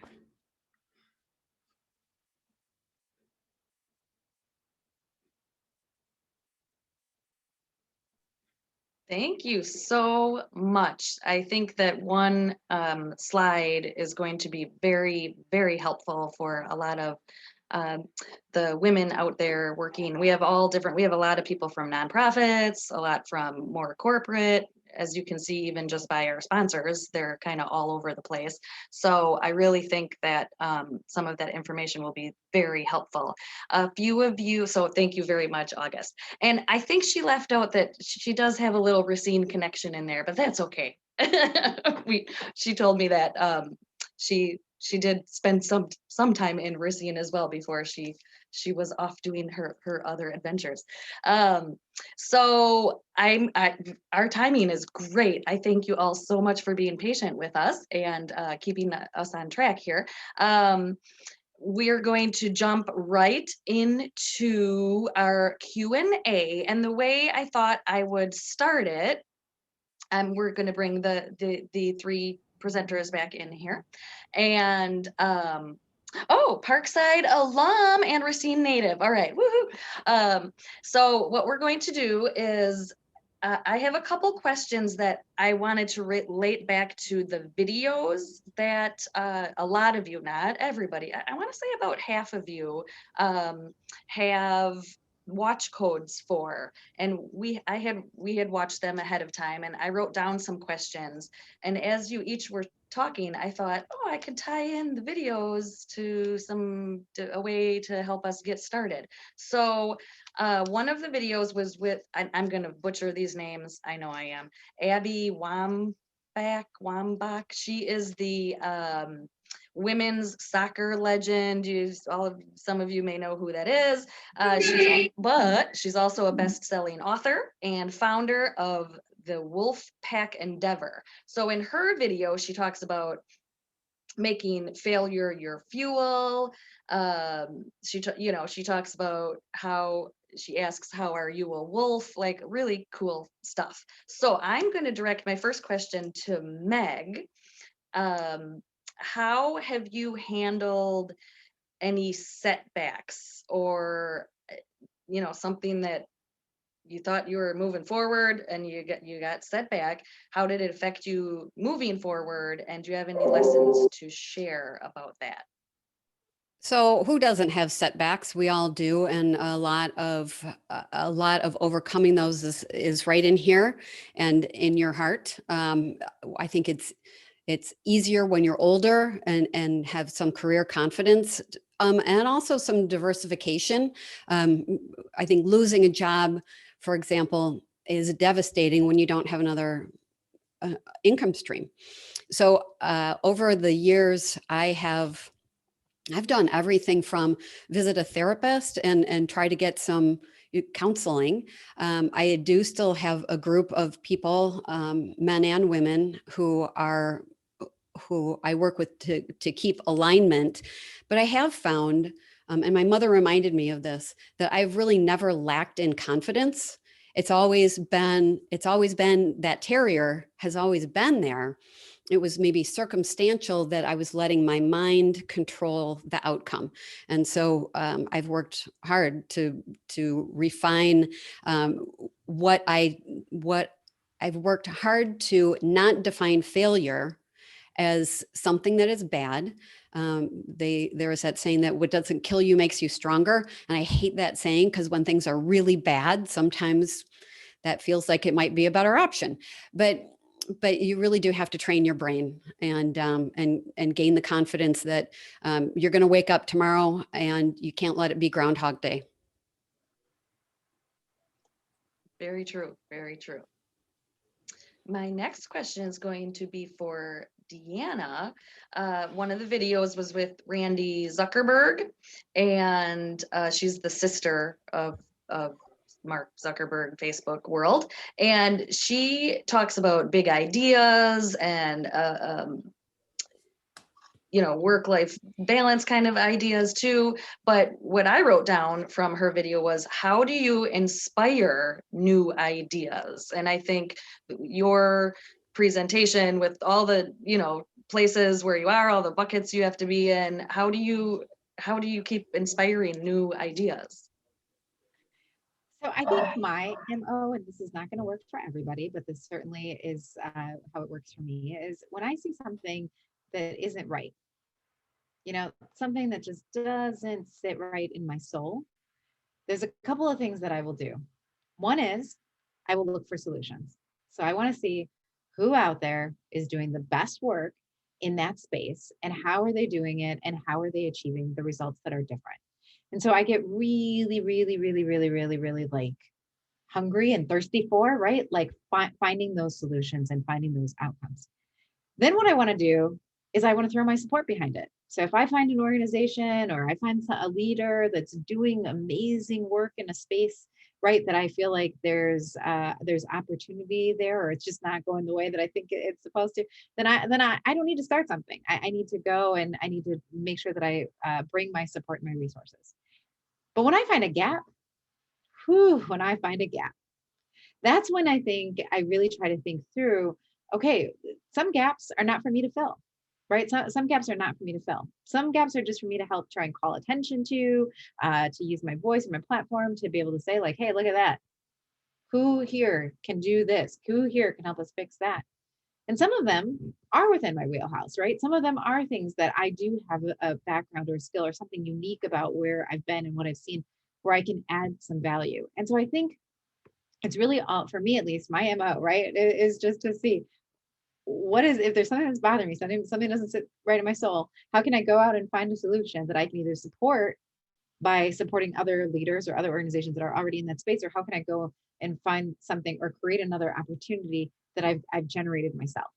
And I think that's one of the things that I really appreciate about what I get to do with Purposeful Hustle, because the focus there is really on making sure that, and I mean, I help everybody, right? And we coach a lot of different people, but I have a real emphasis on women and people of color. And to a lot of the, things that August was talking about, like, I want to make sure that people of color and women feel like not only that they can go into these spaces and really, really thrive, but that they have the skills and the toolkit that they need in order to do it. And they don't have to do it by themselves. And so for me, like, one of the things that I enjoy doing is being able to work with intrapreneurs and entrepreneurs. Intrapreneurs being, people who are inside their organizations and like, oh, ooh, ouch, that could be better. And entrepreneurs who are like out in the community, like, no. This is not the legacy that I want to leave. This is not how I'm going to go down in the history books. So being able to support people in all those different spaces, again, with kind of that, again, we support everybody with that, but we got a little bit of a tilt, right, towards women and people of color, I think is another way that I try to create new things. It's not always through me. It's by being able to empower other people who can then go out and create inside their companies and out in the world. Absolutely.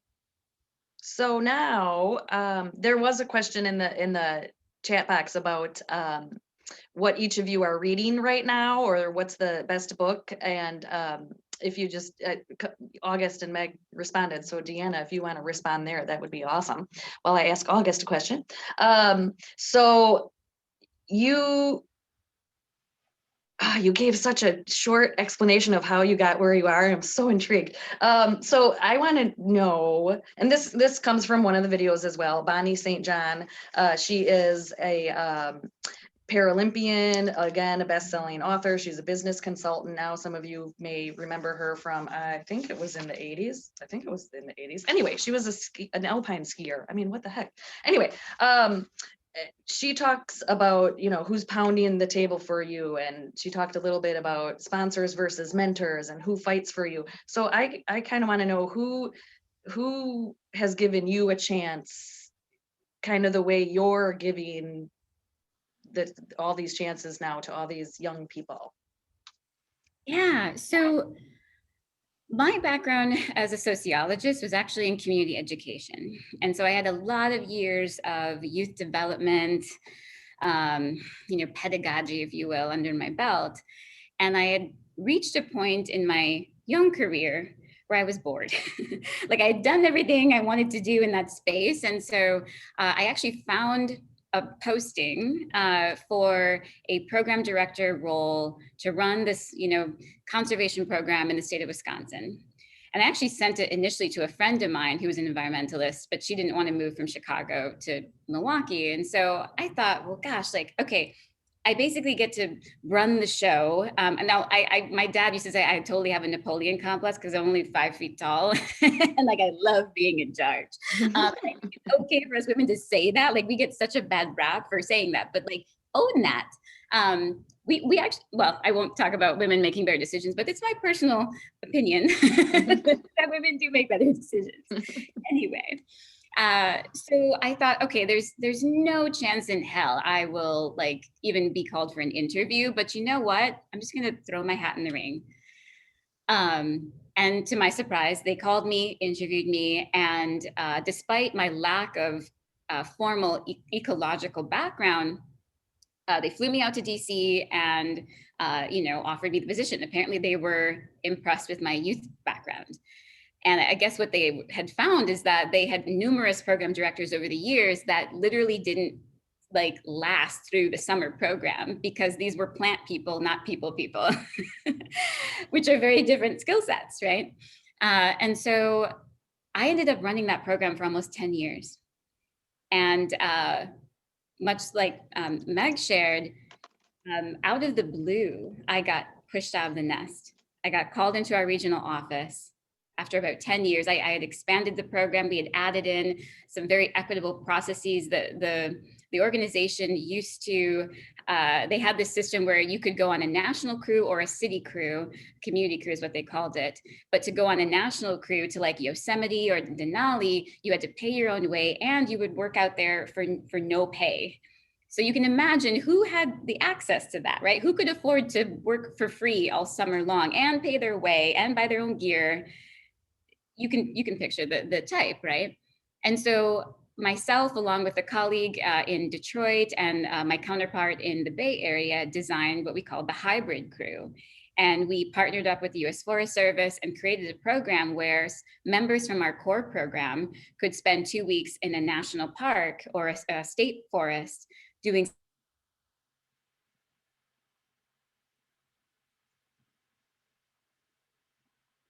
things going great.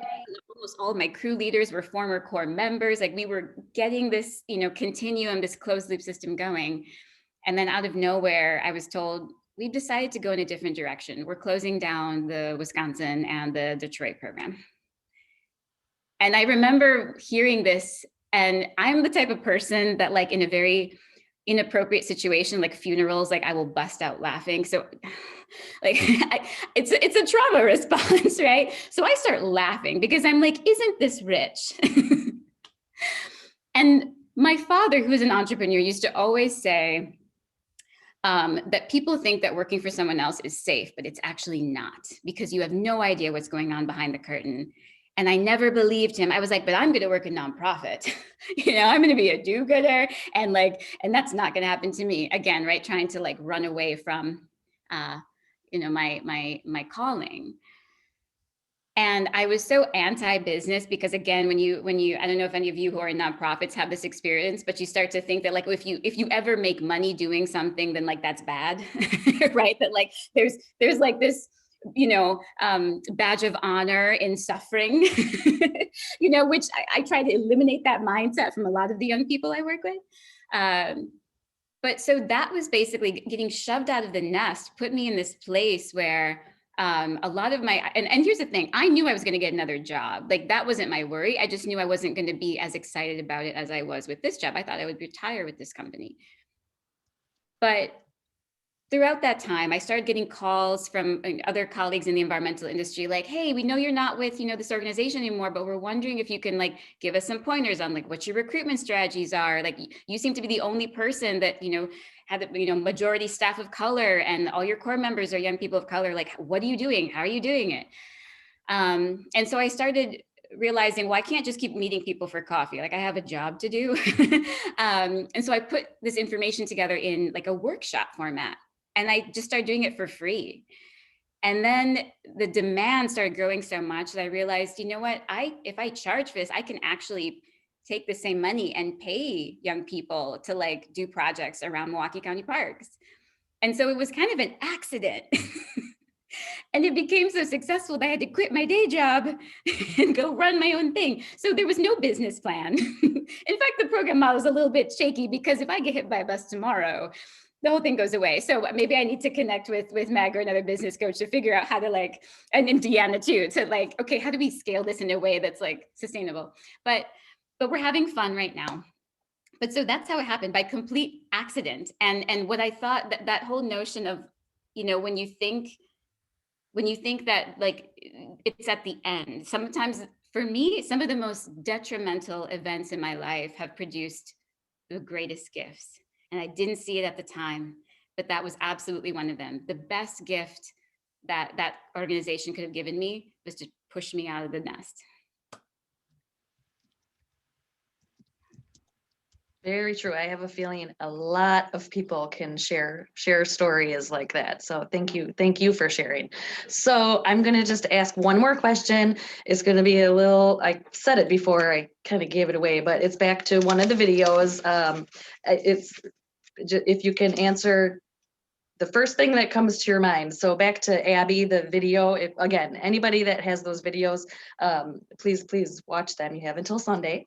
I think one of the last things she says is, how are you a wolf? And I highlighted it. Look at it. I got that all highlighted right here. I just thought that was really interesting and really powerful. And I would like to hear from each of you. How are you a wolf?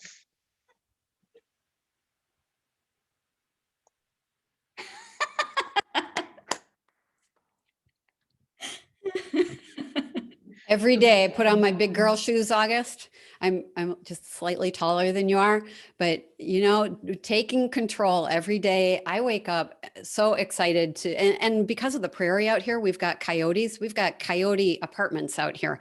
They're running around all the time. And unfortunately, I see the rabbits that they catch.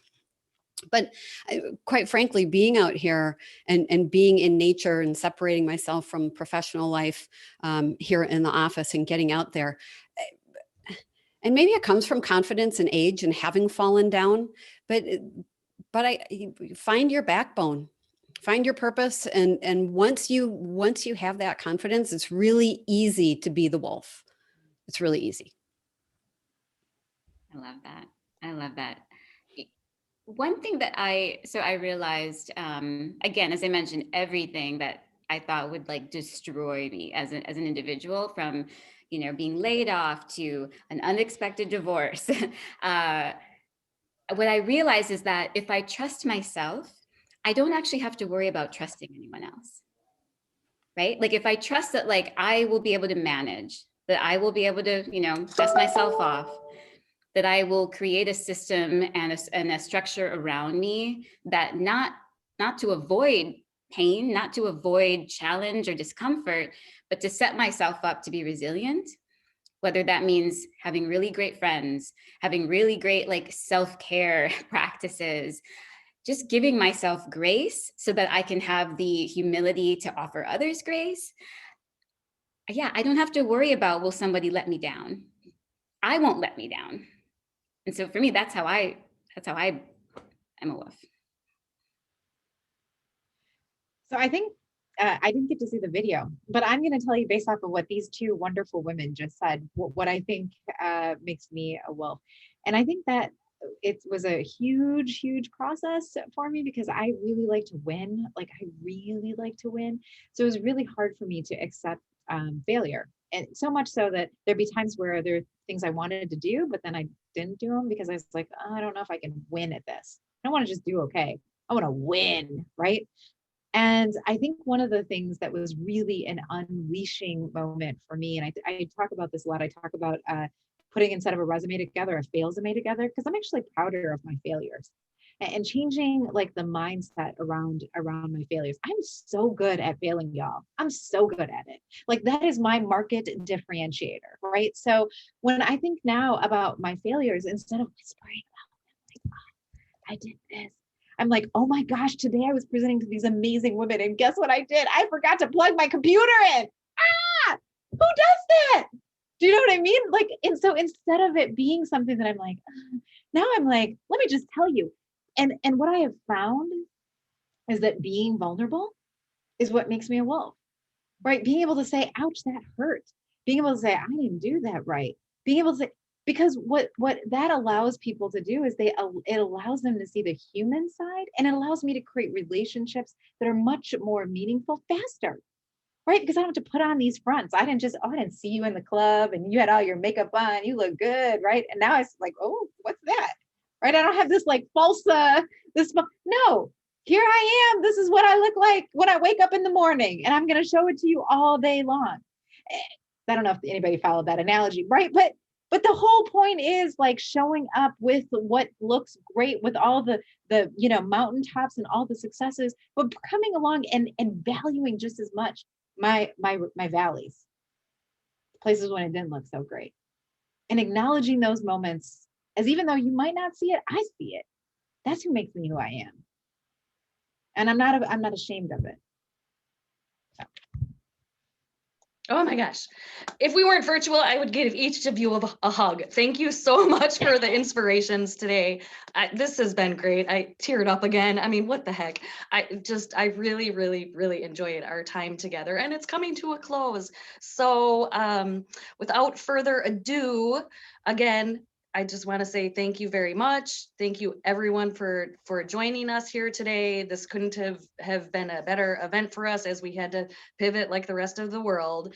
And I just want to do my last quick announcements and we'll be done. And I hope you enjoy the rest of your Fridays. I'll be sending a follow-up email. There'll be a survey, a couple other fun things. I'm going to send a book list from those videos, whether you watched them or not. You can look up some books. What else? I will have the ebook link from Meg, which thank you very much, Meg. Again, remind you to join that private Facebook group. I think I can put it in the chat box one more time. Chat with each other there. It'll, it's going to be there now forever. So anytime, just go on there and start discussions as you so wish. And once again, I thank the committee for helping us out, and to our sponsors, US Bank, Women United, Racine Community Foundation, and UW Parkside. Each of those have awesome, amazing female employees and associates that we truly appreciate. A lot of them were here on the call with us today. So we hope to see you next year in person. We will be having this event again because it really keeps me going and inspires me. I hope it has inspired you as well. Have a wonderful day and weekend. Thank you so much.